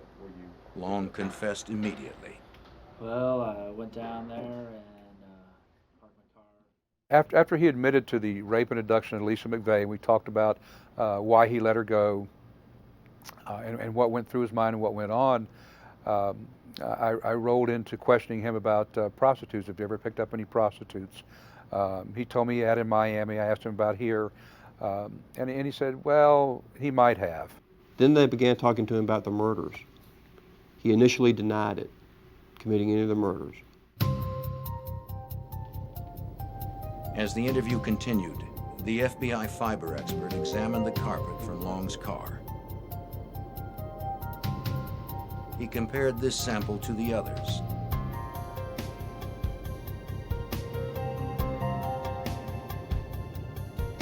It was the moment of truth.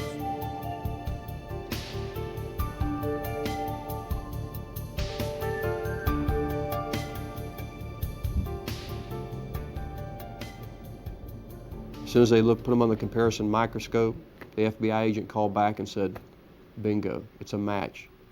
The carpet fiber from the car matches the carpet fiber from the different homicide scenes. It's probably helping me out at this point. Excuse me. Terry told Latimer the news.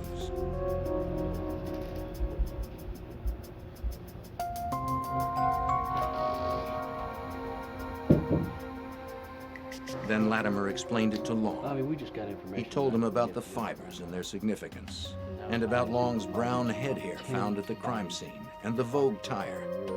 Latimer let Long know that by the time they found the second body, they were already on his trail.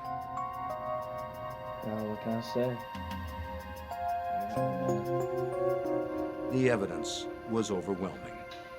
And he looked down, he had his legs kind of, his knees spread apart, and he looked down between his feet. And I said, yeah, I did it. I said, did what? He says, I killed him. Killed who? He says, I killed all those girls. All those girls in the paper I killed.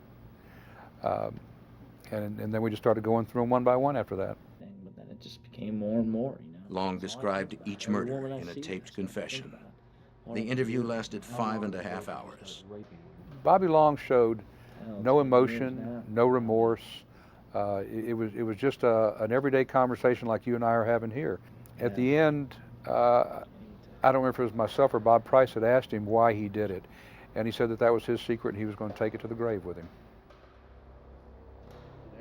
During the interview, Long also confessed to a 9th murder. Go right or you can go left. Go left. When detectives found her remains, they also found more of the tiny red carpet fibers. The victim was identified through dental records as 21-year-old Vicki Elliott, a waitress. Long also helped identify his 6th victim, whose body had been found on Halloween. 22-year-old Kimberly Hops was known by the street name of Sugar. She was last seen by her boyfriend getting into a maroon Chrysler Cordoba, probably Long's red Dodge Magnum. I'd like to thank the members of the press corps. Late that night, Lieutenant Terry called a press conference. The multi-agency task force has for months been investigating a probable serial killer The media thought police would announce yet another body. Pasco County. They were shocked by the arrest. How long have you had this suspect? Bobby Joe Long, and he's presently been charged with 10 homicides that have occurred over the course of the past 6 months within Hillsborough County, Pasco County, and the city of Tampa. He was arrested without incident and has subsequently confessed to several of the homicides under investigation. Do you have evidence for all the homicides? Where did you Yes, sir.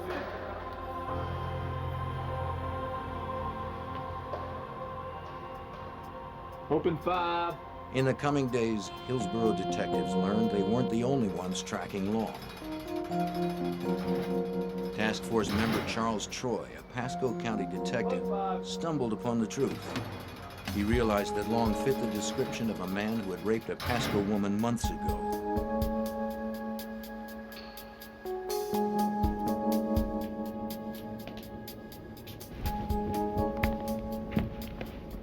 Troy scoured Long's apartment for evidence. He found a photo album filled with photographs of nude women, including the rape victim. In jail, Long confessed and bragged about the crime.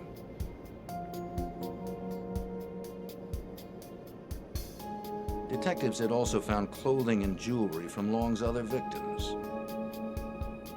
It's a common quirk of serial killers to keep photos or other trophies of those they kill. Detectives soon realized that Long was the classified ad rapist, named for his M.O. He canvassed the classifieds for women selling beds and other furniture, and when they let him in, he brutally raped them. He had never been apprehended. Long may have raped more than 50 Florida women in the 1970s and 80s, some even during his murder spree.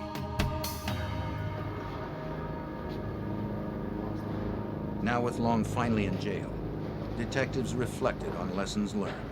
It just shows the importance of physical and trace evidence, shows the importance of the cooperation with the laboratory and what they can do for you, and the effort that you have to put at a crime scene. The hours you need to spend there, you can't rush. You just have to be deliberate, take your time, and be professional in what you're doing. Because oftentimes the answer is sitting right there in front of you. And the smallest speck, the smallest little piece of information may be the one key that breaks this case. As detectives got ready for the Thanksgiving weekend, they thought the horrifying 8-month string of killings was finally behind them. They packed up the boxes of evidence and hoped some semblance of normalcy would finally return. But even then, a quiet holiday seemed to evade them. On Thanksgiving Thursday, a couple out walking found a skull, bones, and some clothes, as well as 3 pieces of rope, including a leash-type ligature. But what he really enjoyed was the pain, the torture, and the torment, and the control he exercised over these victims. You can see that in the early crime scenes with the leader, the leash-like attached to their neck, where he choked them out of consciousness. Then the victim wakes up, and he's still there astride her, raping her, torturing her. That's where Mr. Long got his enjoyment, his kicks. Killing, just eliminate a witness. He could do that without any compunction, without any trouble at all. When a forensic dentist linked the body to a missing persons report, Long confessed. The victim was Artis Ann Wick, an 18-year-old bride-to-be who had vanished from a northeast Tampa street corner on March 28th. She had been missing for 8 months. Ironically, Wick was the first victim taken, though the last one found. She brought the known death toll to 10, but Terry has always believed there were more. I'm confident he's killed other women, other people. Are we going to find those bodies or discover those other cases? I don't know that we ever will. Bobby Joe Long was never convicted in the classified ad rapes, in part because the statute of limitations had expired by the time he was caught. He did receive 6 life sentences and 693 years for attacks on women in 1984 and 85. For the Hillsborough murders and the rape of Lisa McVeigh, Long received 33 life sentences. He was sentenced to death for the killings of Virginia Johnson and Michelle Sims. After sentencing, Long left the courthouse whistling a tune. Mr. Long is a killing machine. He became very proficient at what he was doing, very skillful at it. And if Mr. Long ever sees the light of day, all you're going to have to do is follow the trail of his other bodies, of his other victims, because he will kill again. He enjoyed it. Long remains on Florida's death row, with no date set for his execution. Southern Ohio's rural counties are perfect for outdoor recreation. But the calm of this quiet community was shattered in 1989 when a sniper gunned down an outdoorsman without reason. It was only the first in a string of random, terrifying murders. Hiding in the distance behind a high-powered rifle, a madman was hunting humans along Ohio's county roads.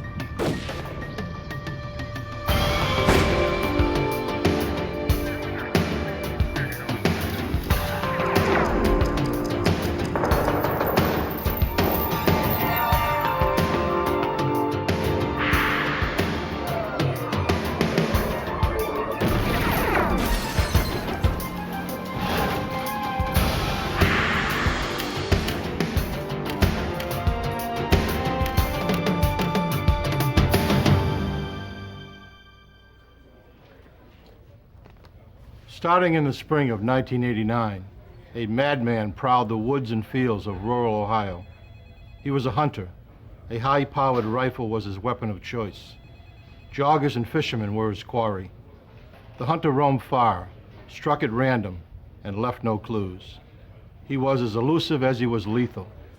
Investigators knew he had to be stopped, but no one knew how.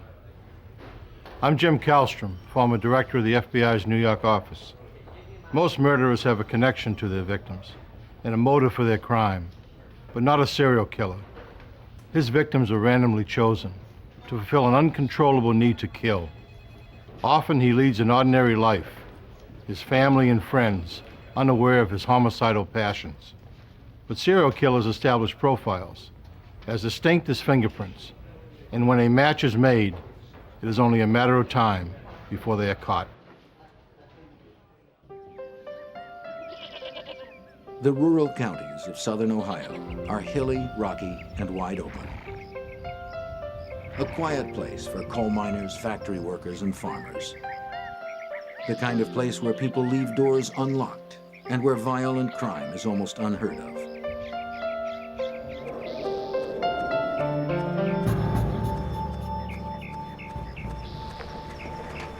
On April 1st, 1989, 35-year-old Donald Welling did what he frequently did on Saturdays. He went jogging along the back roads of Tuscarawas County. His quiet morning run ended with a single shot. The rifle bullet ripped through Welling's heart, killing him instantly.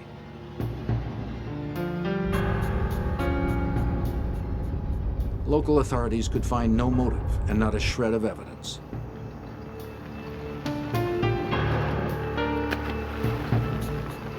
The rifle was never found.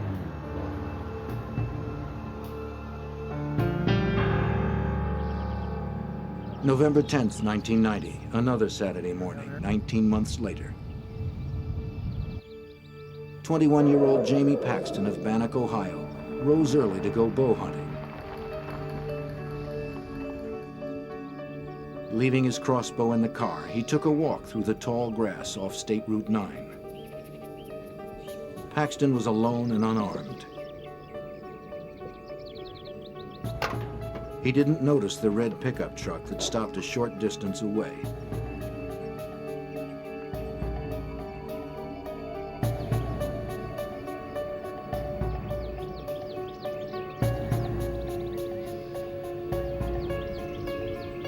The gunman was quiet and careful.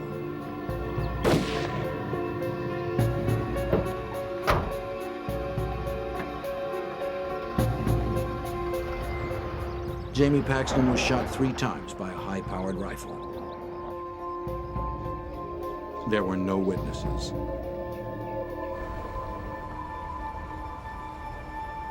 The killing horrified a quiet community that considered murder to be a problem for big cities. Hunting accidents are not uncommon in southern Ohio, but Belmont County Sheriff Tom McCourt knew right away that this wasn't a hunting accident.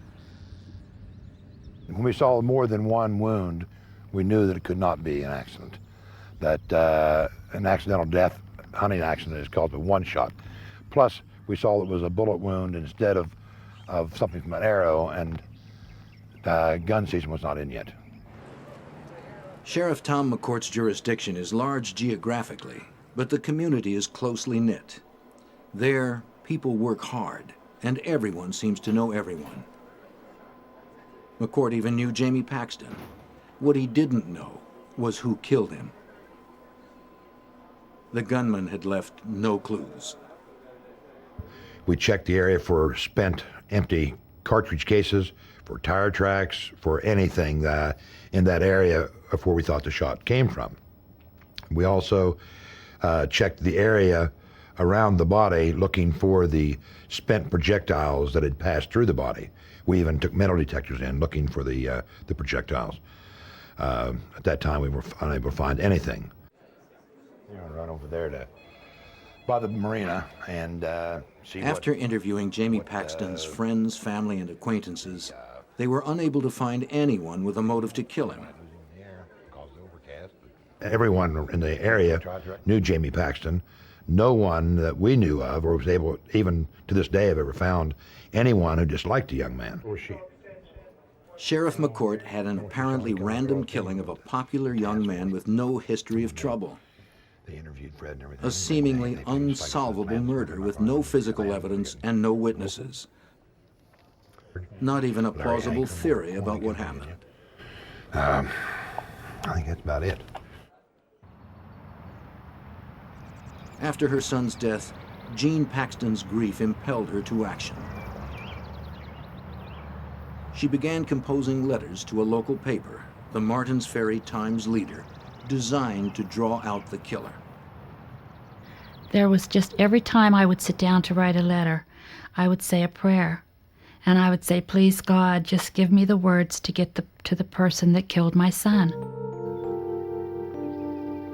The letters were at once stern and passionate. To the murderer of my son Jamie, she wrote, would it be easier for you if I wrote words of hate? I can't because I don't feel hate. I feel deep sorrow at losing my son. You took a light from my life last November and left me with many days of darkness. Have you thought of your own death? It'll happen. Unless you confess your sin and ask for God's forgiveness, you will face the fire and fury of hell at your own death. If the killer were reading Jean Paxton's letters, he seemed unaffected by them. On November 28, 1990, just 18 days after Paxton's murder, 30-year-old Kevin Loring was on a hunting trip in Muskingum County, Ohio, some 40 miles from where Jamie Paxton was killed. While his friends finished eating lunch, Kevin decided to get a head start.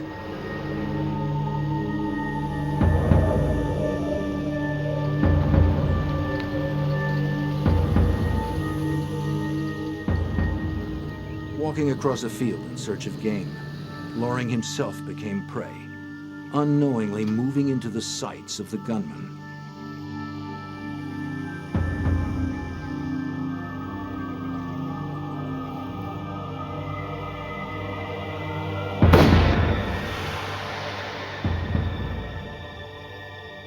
Loring was killed by a single gunshot wound to the head.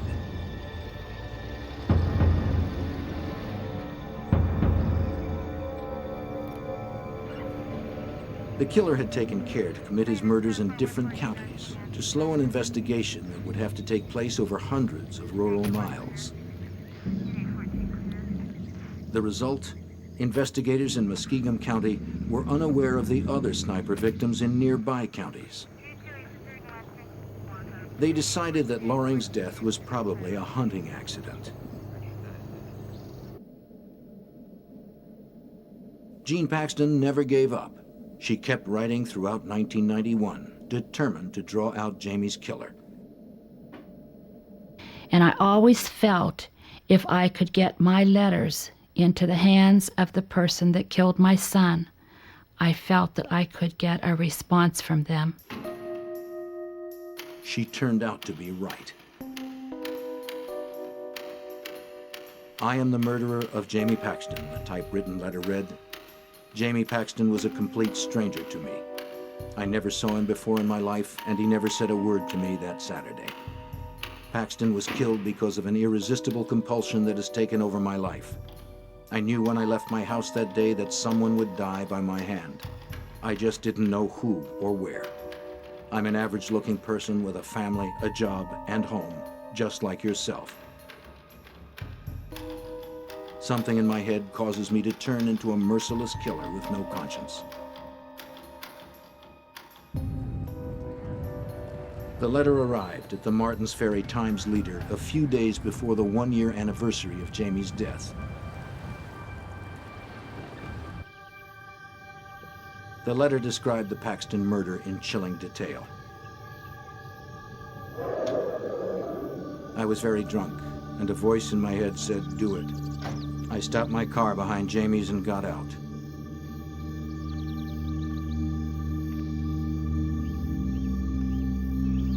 Jamie started walking very slowly down the hill toward the road. I raised my rifle to my shoulder and lined him up in the sights. I took at least 5 seconds to take careful aim. My first shot was off a little bit and hit him in the right chest. He groaned and went down.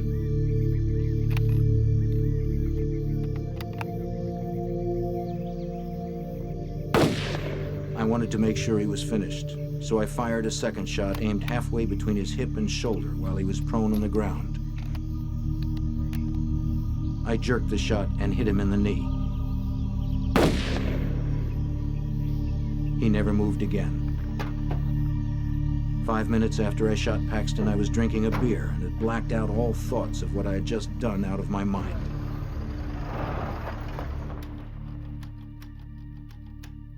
I thought no more of shooting Paxton than shooting a bottle at the dump. I know you hate my guts, and rightfully so. I think about Jamie every hour of the day, as I'm sure you do. For Sheriff McCourt, the letter was a beginning, evidence that might lead to a murderer. But he needed more. The typewriter used to write the letter, a gun. While investigators searched, the killer continued his own hunting.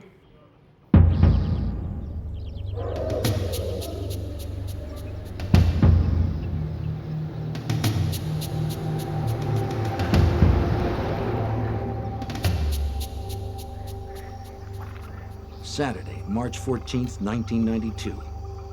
Claude Hawkins got off his midnight shift at the Pittsburgh Plate and Glass Company about sunup.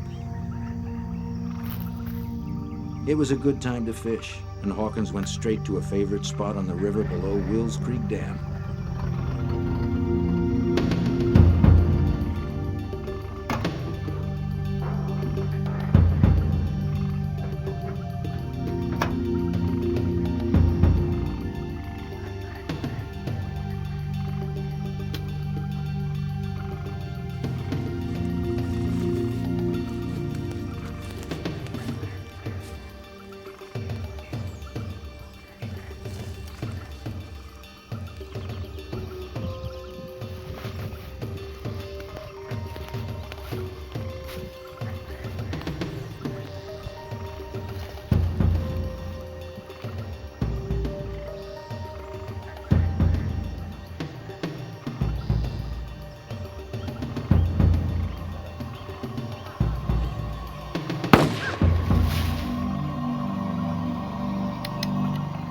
Hawkins had a wife and 4 children.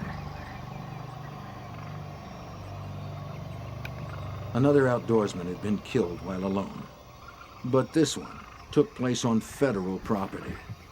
The FBI stepped in.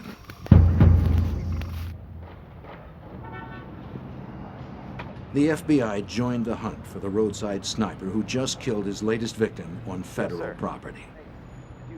Investigators from the 3 counties involved, along with the FBI and the Ohio Division of Wildlife, formed a task force.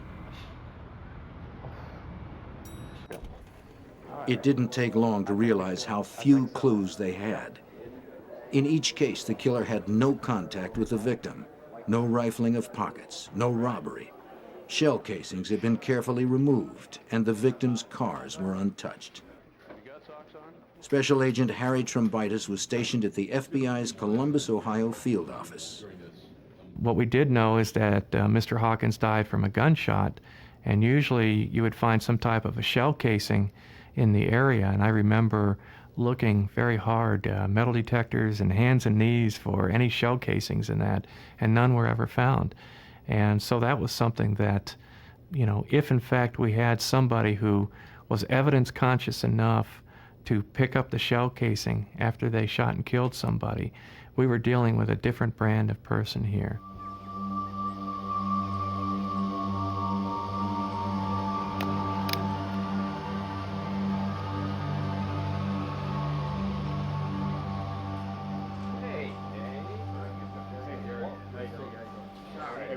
The multi-jurisdictional task force concluded that the death of Kevin Loring, first ruled accidental, was actually a homicide. We got a problem.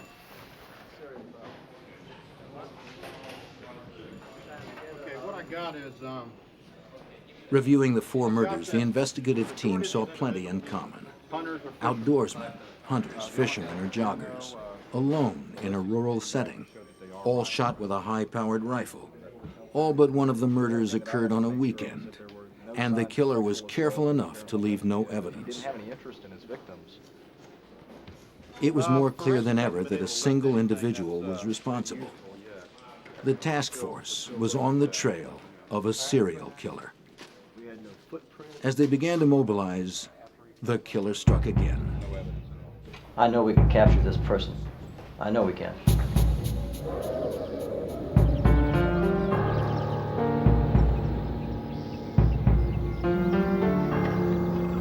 10 days after the task force meeting on April 5, 1992, 44-year-old steelworker Gary Bradley left his home in neighboring West Virginia to go pond fishing in Noble County.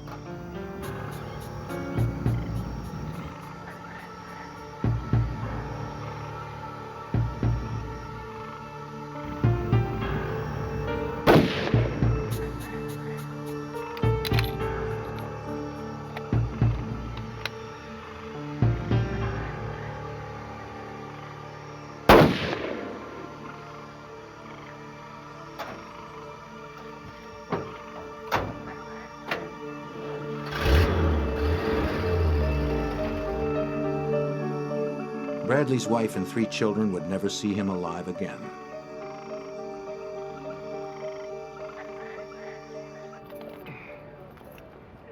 The task force had another murder.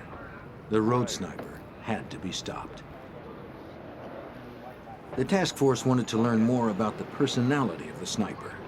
They asked the FBI to draw up a psychological profile of the serial killer. Such an outline would be invaluable in tracking him down. Okay, good. Well, maybe there's something there we can Major Dane Shryock of the Coshocton County Sheriff's Office headed the task force. Right after we had initially made an assessment that maybe these things might be linked, the Columbus FBI office set up a meeting to have the behavioral science unit come to Columbus, Ohio, and actually sit down and talk with the investigators of these 5 counties of the homicides. The FBI's behavioral science unit in Quantico, Virginia, can accurately sketch personality profiles of individuals from sparse clues. Larry Ankrum is a member of the behavioral science unit assigned to the road sniper case.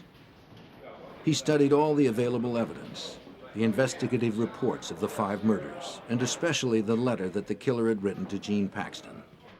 Then I came back to Quantico and reviewed these cases more in detail, and I came out with a formal profile.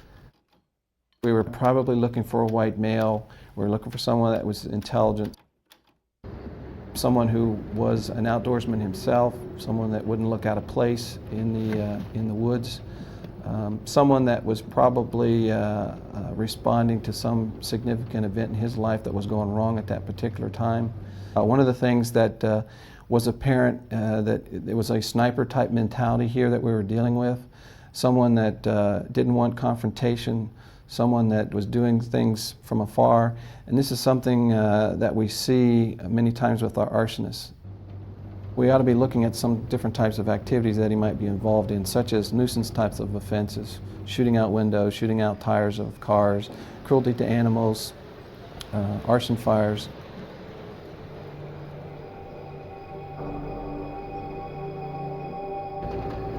Ankrum believed that the violence was triggered by stress and fueled by alcohol.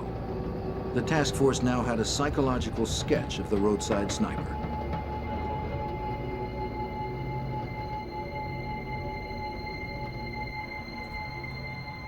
And they had his letter.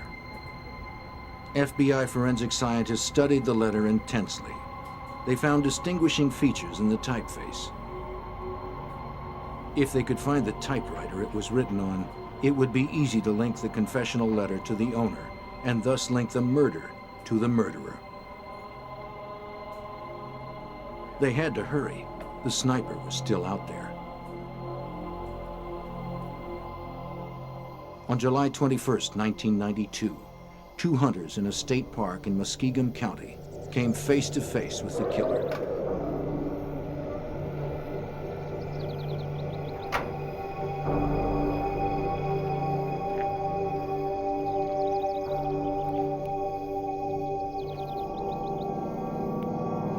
As they moved through the brush, one of them noticed something terrifying. A nearby figure with a gun pointed right at them.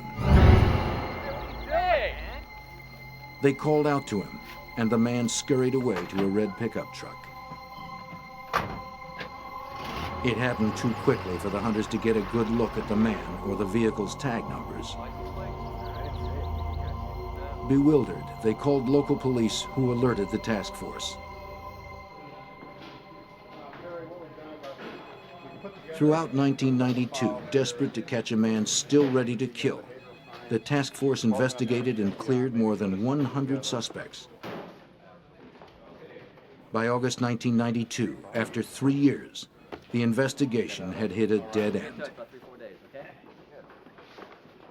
The task force was badly in need of information and decided to go public. It is in the opinion of this multi-agency task force that these homicides... They held a press conference and issued a press release detailing the FBI profile of the man they wanted and asking anyone with information to come forward. The FBI made a press release, and it was done at one time to mass, and it got everybody, 6 o'clock news, I mean, everybody was showing this case. And the phone started ringing instantly. Wilson. One of those calls, received at task force headquarters on August 26, 1992, sparked a lead. The man on the phone was named Richard Fry. He said he thought the task force should know about a high school friend of his named Thomas Dillon. D-I-L-L-O-N.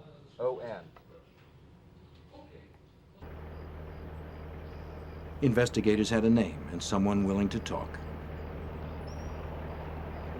A task force member arranged to meet Richard Fry at a rest stop on Route 77. Tom Dillon. I went to high school with him. We grew up together. There, Fry talked about his old friend, Tom Dillon. He was always a little strange.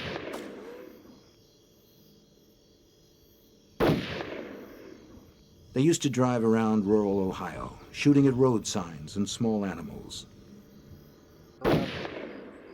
But Fry eventually found Dillon too eccentric and violent for his taste. Obsessed with serial killers like Ted Bundy, Dillon had taken to killing family pets and cattle and setting random fires. Fry got married and for most of the 1980s forgot about his strange friend. But in 1989, Fry ran into Thomas Dillon at a gun show in Cleveland. Tom? Thomas. Dillon invited him to ride along with him again, just like in the old days. I tried Old friendships die hard, and Richard Fry again found himself driving the back roads of rural Ohio, drinking beer and shooting road signs. But Dillon had deteriorated, Fry discovered. Dillon asked whether Fry thought Dillon had ever killed anyone. We've known each other for a long time. 20-some years, I guess. Yeah. Do you think I could ever kill anybody? Tom, you know, like you said, we go way back. I mean... He discussed how to get away with random killings, including the tactic of killing in different counties to thwart investigators. Kill them in separate counties, you know. They never connected. And being at random, they'd have no clues whatsoever. Not average, your average guy. Fry said that when he read the press release, he immediately thought of Tom Dillon. Tell me what kind of vehicle he drives. He gave a description of Dillon, including the vehicle he drove, a red pickup truck, just like the one spotted by the hunters. Yes, as a matter of fact, it is. Lieutenant Walt Wilson of the Tuscarawas County Sheriff's Office was a task force member.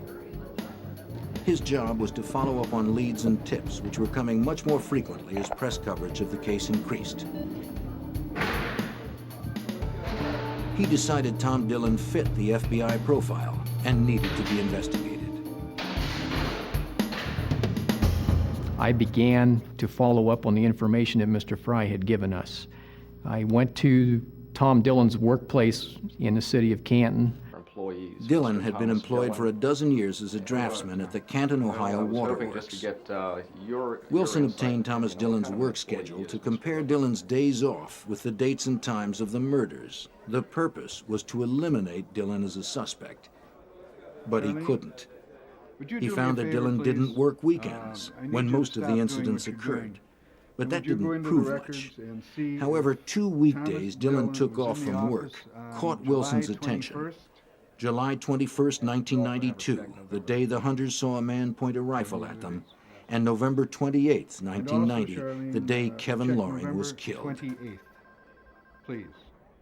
Dillon could be the one.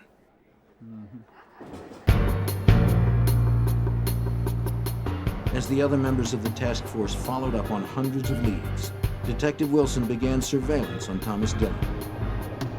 Maybe Dillon would return to a crime scene or lead investigators to more clues. The surveillance began in October 1992. Detective Wilson followed Tom Dillon on his weekend excursions, driving the back roads of southern Ohio. Typically, a day would start around 7 in the morning on Tom's days off, the weekends usually, and he would leave his home, and sometimes he would stop at a convenience store and buy some beer, and then he would go south of his home into other counties, just driving all the back remote roadways. On October 10th, 1992, while tailing Dillon, Wilson briefly lost track of the suspect's vehicle. As Wilson crept around a corner, he came face to face with Thomas Dillon. His cover possibly blown, his case in jeopardy, Wilson had to think fast. I waved at him and he waved at me and we kept on going. He stopped at the end of the drive to see if I was going to stay there or not.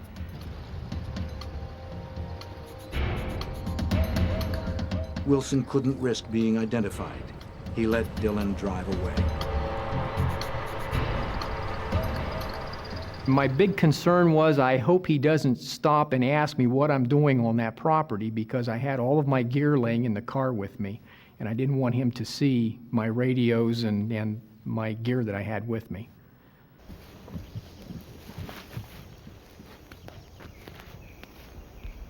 A few days later, Larry Oler of Barnhill, Ohio, was hunting about 150 yards off a road in Tuscarawas County. He heard a car stop. Through the trees, he saw a stocky white male. The man lifted a rifle.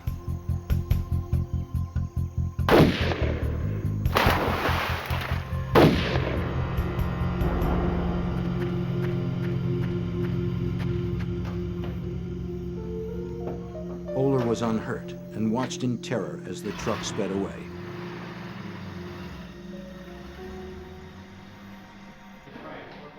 Although Older's description of his assailant resembled Dillon, he was unable to make a positive identification. The task force realized that Thomas Dillon was their most likely suspect. Surveillance of him would have to be beefed up.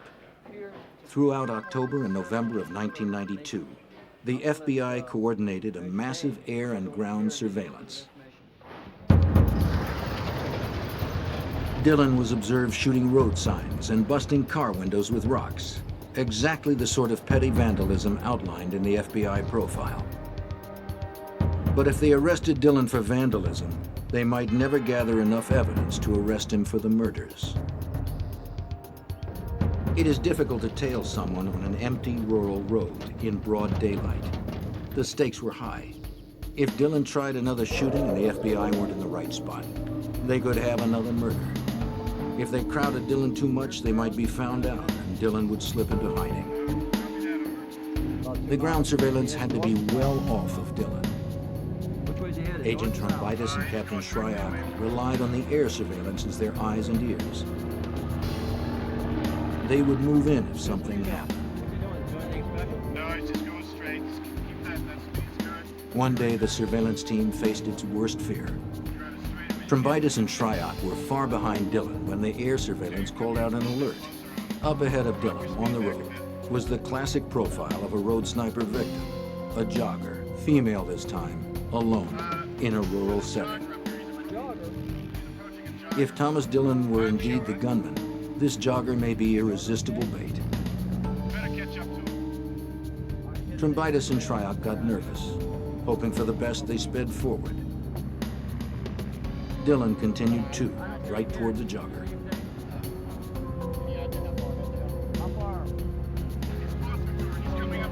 Driving at top speed, Trombitis and Shryock frantically called to the agents in the plane. Where is he? Is he stopping? The airplane reported back. Dillon is approaching her. There is no one nearby. The agent's car hurtled forward. A call from the air. Dillon is pulling up alongside the jogger. The agents held their breath.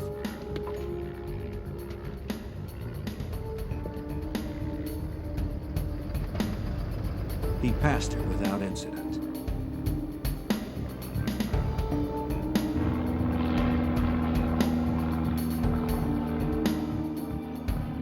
The feeling of relief lasted only moments. The airplane radioed that Dillon had taken a right turn onto a smaller road. The aerial unit stayed on him, instructing Trombitis and Shryock where to turn. Then a second right turn. Could he be circling back? They called to the airplane. Is the jogger still there? Dillon continued to make right turns until he was back on the road the jogger had been on. His U-turn justified the agent's fear. He was going back for her. Where is the jogger? Trombitis yelled into his radio. Cannot see the jogger, came the reply. But the agents knew she had to be somewhere ahead of Dillon. If he came upon her again, they were sure he would kill her.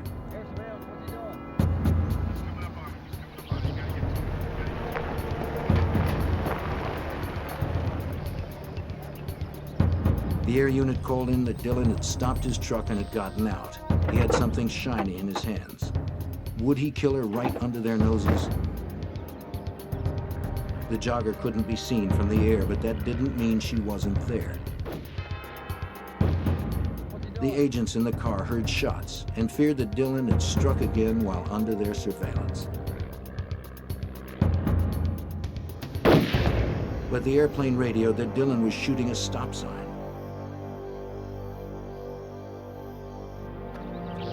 The jogger had turned off the road. She was safe, unaware of her close encounter with Thomas Dillon. I think so. The cat and mouse game with Thomas Dillon began to wear on the task force members. I figure if we have 5 down here. A lot of pressure. I mean, you're wondering whether this guy today is going to go out and kill somebody and you aren't going to be able to stop it. And you know that he's probably the one that is responsible for killing other people. You're working 14, 16 hours a day. You're living out of a car. You're drinking coffee like policemen, you know, and you aren't eating right. And the stress is tremendous. But the net continued to tighten around the suspect. The murderer, in his letter to the newspaper, had admitted being bothered by the Paxton murder and visiting his grave. Investigators returned to video footage of Jamie Paxton's grave recorded November 10, 1991, the first anniversary of Jamie's murder. Many people paid their respects that day, but curiosity rather than respect was the agenda of one visitor photographed, Thomas Dillon. Investigators immediately recognized the man they had been tailing. Surely he was the sniper, but to earn a conviction they needed direct, incriminating evidence.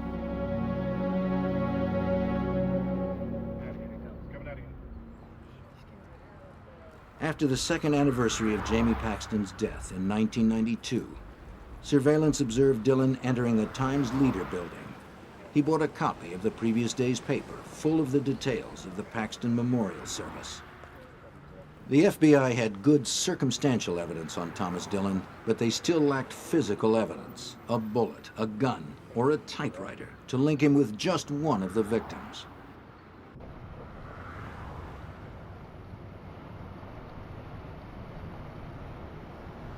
Hunting season was fast approaching.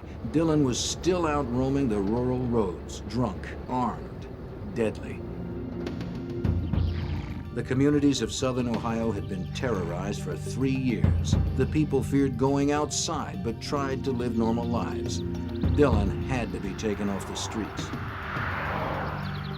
The task force knew Dillon had been in trouble in the past for illegally owning a silencer and was forbidden to possess firearms, a stipulation he clearly violated during his vandalism sprees. The task force had little choice. Before he could kill again, they would arrest Thomas Dillon. But the plan wasn't just to arrest him on a weapons violation, but to convince him he was caught red-handed and get him to confess to murder. Lacking ballistic evidence and holding only a relatively minor weapons charge on Dillon, the FBI badly needed to elicit a confession. Trombitis had a plan.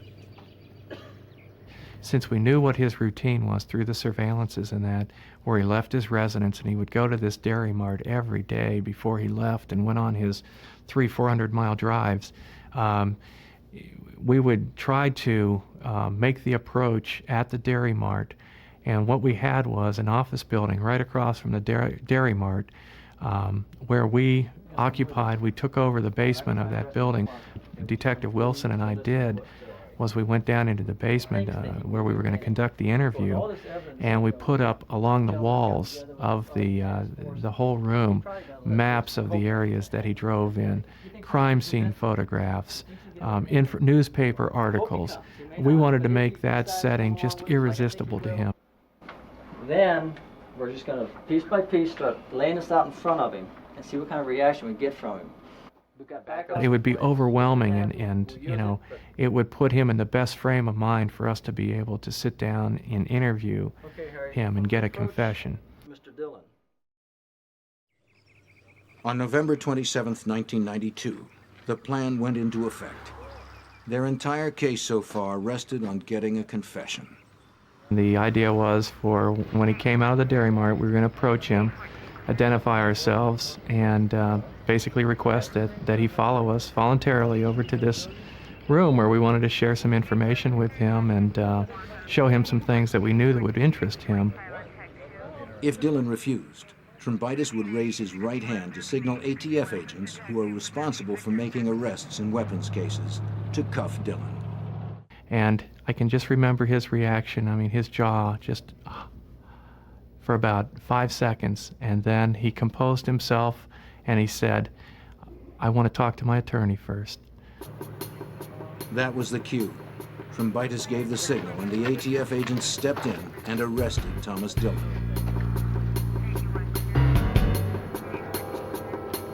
Dillon didn't realize it, but it was a bitter defeat for the FBI. Trombitis thought he'd blown it, despite all the evidence he'd gathered.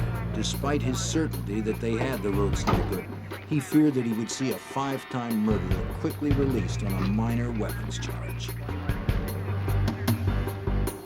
At the very time of Dillon's arrest, other task force members were executing a search warrant on Dillon's house. Finally, the FBI felt they would come away with the physical evidence desperately needed to link him, once and for all, to the murders. But they didn't. To their surprise, the search turned up nothing more incriminating than some area maps marked with arson and vandalism sites. Dillon was refusing to talk. They were holding him, but there was nothing they could do with him. It was pretty much over when he said he wanted to talk to his attorney. So we went back to the restaurant and we were going to have a cup of coffee, and all of a sudden we got the word that he wanted to talk to us. And so Walt and I jumped into our car and we made a beeline to Stark County Jail. Trombitis and Wilson confronted Dillon with one piece of evidence after another. Photographs, videotapes, newspaper clippings showing his link to the murders. I would pull out one piece at a time and show him, and just as we had suspected, he just was keenly interested in the information that we had, the surveillance pictures, the crime scene photos, you know, just the animal, you know, the shots of the animals that we had along the roadways and that. You could just see that he was just fascinated by that. Fascinated but not talkative, Dillon said it would serve no purpose to admit anything now. Another dead end for the FBI. Dillon's attorney is arguing that he should be spared jail time on the weapons charge. Now, unless something turned up on him very quickly, Thomas Dillon would have to be released. Thank the various representatives of the media for showing up today. The task force was now fighting the clock. Desperate for physical evidence, they held another press conference, appealing to the public for any information about guns they may have bought or sold with Thomas Dillon. Haven't had any contact with Mr. Dillon. Meanwhile, task force member Jerry Wade of the Ohio Division of Wildlife was following up on a tip. A witness steered Wade to a spot where he had seen Thomas Dillon firing his rifle a couple of years back. Wade hoped that would lead him to some ballistic evidence to link Dillon to one of the killings. This individual that brought it to our attention that he'd seen Thomas Lee Dillon shoot this deer with a rifle, thought the rifle might be one of them that was used. And if we could locate some physical evidence, the shell casings per se, and if we could get those and match them to the murder weapon, we could put that rifle in Thomas Lee Dillon's hand prior to the murders, which would really give us a lot stronger case as far as him possessing the rifle prior to the murders. The chances of finding small shells in such a wide area were slim, and it had been 2 years since the rifle had been fired there. Determined, Wade patiently combed inch by inch through a grassy field where the anonymous witness said he saw Dillon shoot the deer. Beginning at the tree described by the witness, Wade searched the area in a circular pattern by hand and with a metal detector, carefully marking off the territory.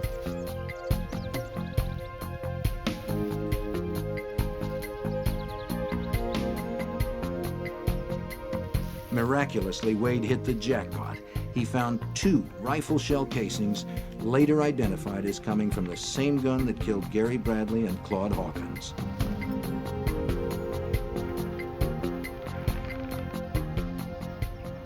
Finally, a physical link to the murders. I felt like celebrating.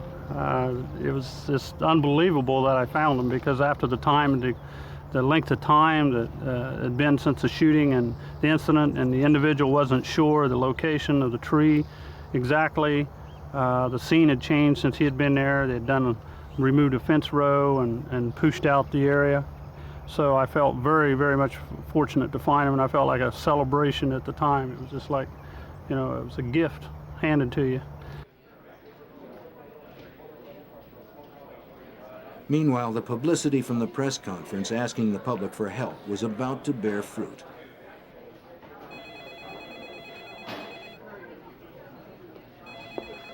On December 4th, Captain Shryock was manning the phones at Task Force headquarters. A man named Al Cope was on the phone. Can you give me that? He said he bought a weapon from someone who may have been Thomas Dillon at a gun show the previous spring. I'll tell you what, if you give me about 15 minutes, sir, I'll be right there. The date? April 5th, the same day Gary Bradley was murdered.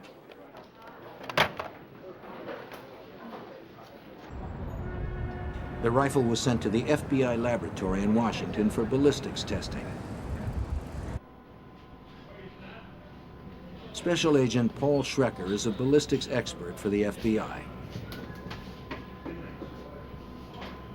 As the bullet passes down the barrel of the weapon, that bullet, by coming in direct contact with the interior of the barrel of the weapon, picks up the microscopic imperfections, the microscopic features of that barrel. So that bullet is marked with the fingerprint of that barrel. Fragments of bullets taken from the bodies of victims Claude Hawkins and Gary Bradley were examined at FBI labs.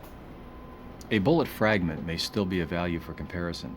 Even though a bullet may fragment, may break up as a result of striking a victim, and maybe only fragments are ever recovered, those fragments are still marked. They still bear the impressions of the inside of the barrel of the weapon. And those fragments can still be used to make a positive association or an identification.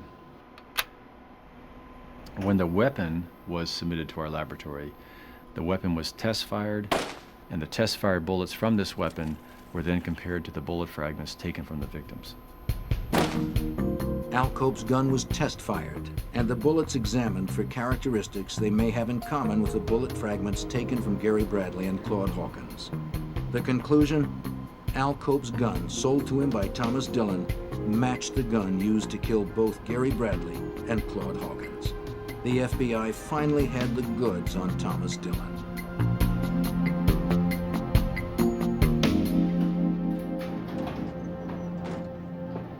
Close the door, please. Agent Trombitis visited Dillon in jail and confronted him with the evidence. He and his truck fit the descriptions of the few witnesses. He had been off work when each murder had occurred. He had a history of random violence and gunplay.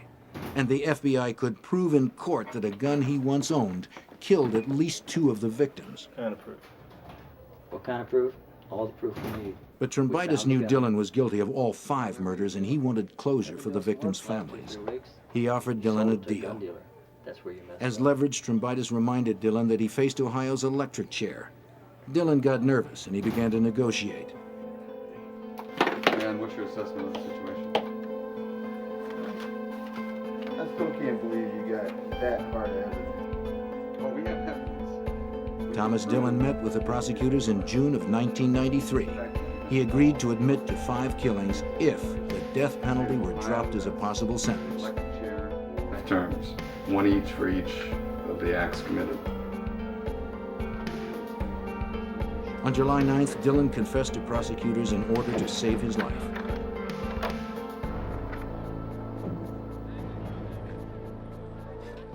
On July 12, 1993, a smirking Thomas Dillon walked into the Noble County Courthouse to make his plea. Mr. Dillon, at this time, how do you plead to count 1 in the indictment in case number 93 CR4 involving the death of the aggravated murder charge involving the death of Gary Bradley? How do you plead? Guilty. With the families of the victims watching, Dillon confessed to murdering Donald Welling, Kevin Loring, Claude Hawkins, Gary Bradley, and Jamie Paxton. He was still smirking and unrepentant as he left court. At this time of the indictment in case number 93 CR4. Guilty.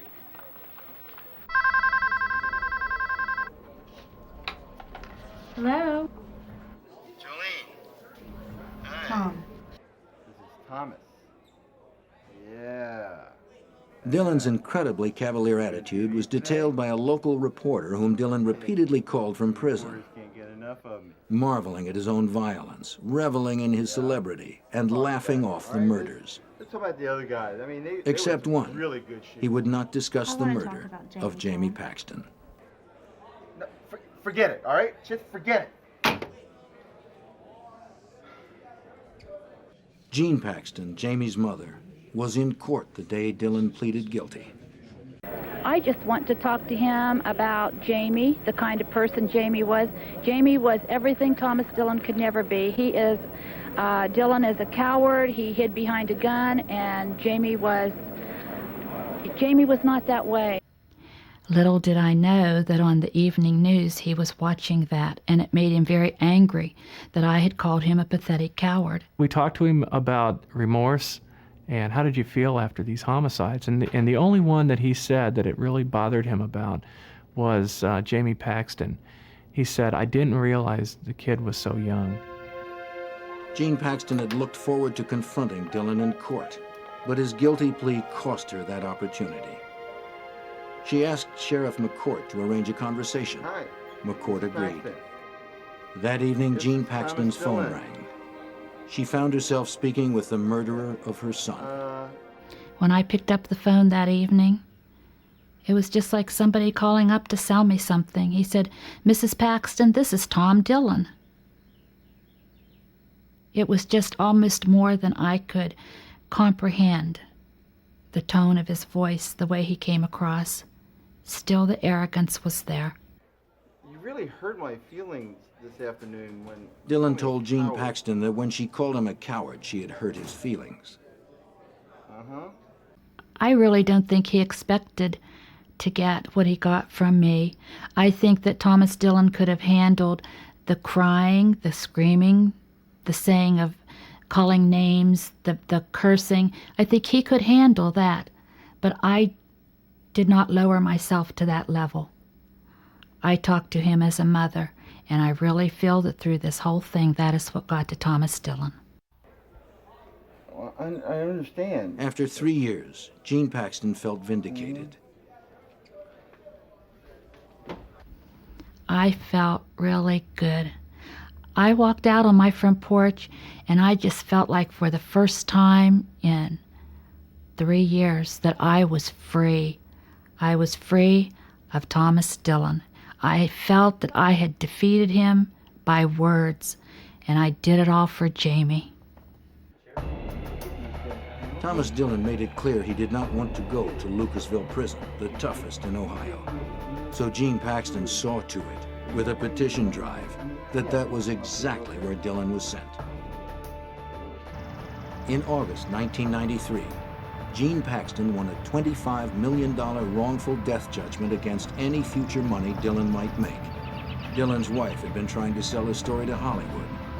Paxton and State Senator Bob Nye passed the Paxton Bill, barring killers or their relatives from profiting from the crime.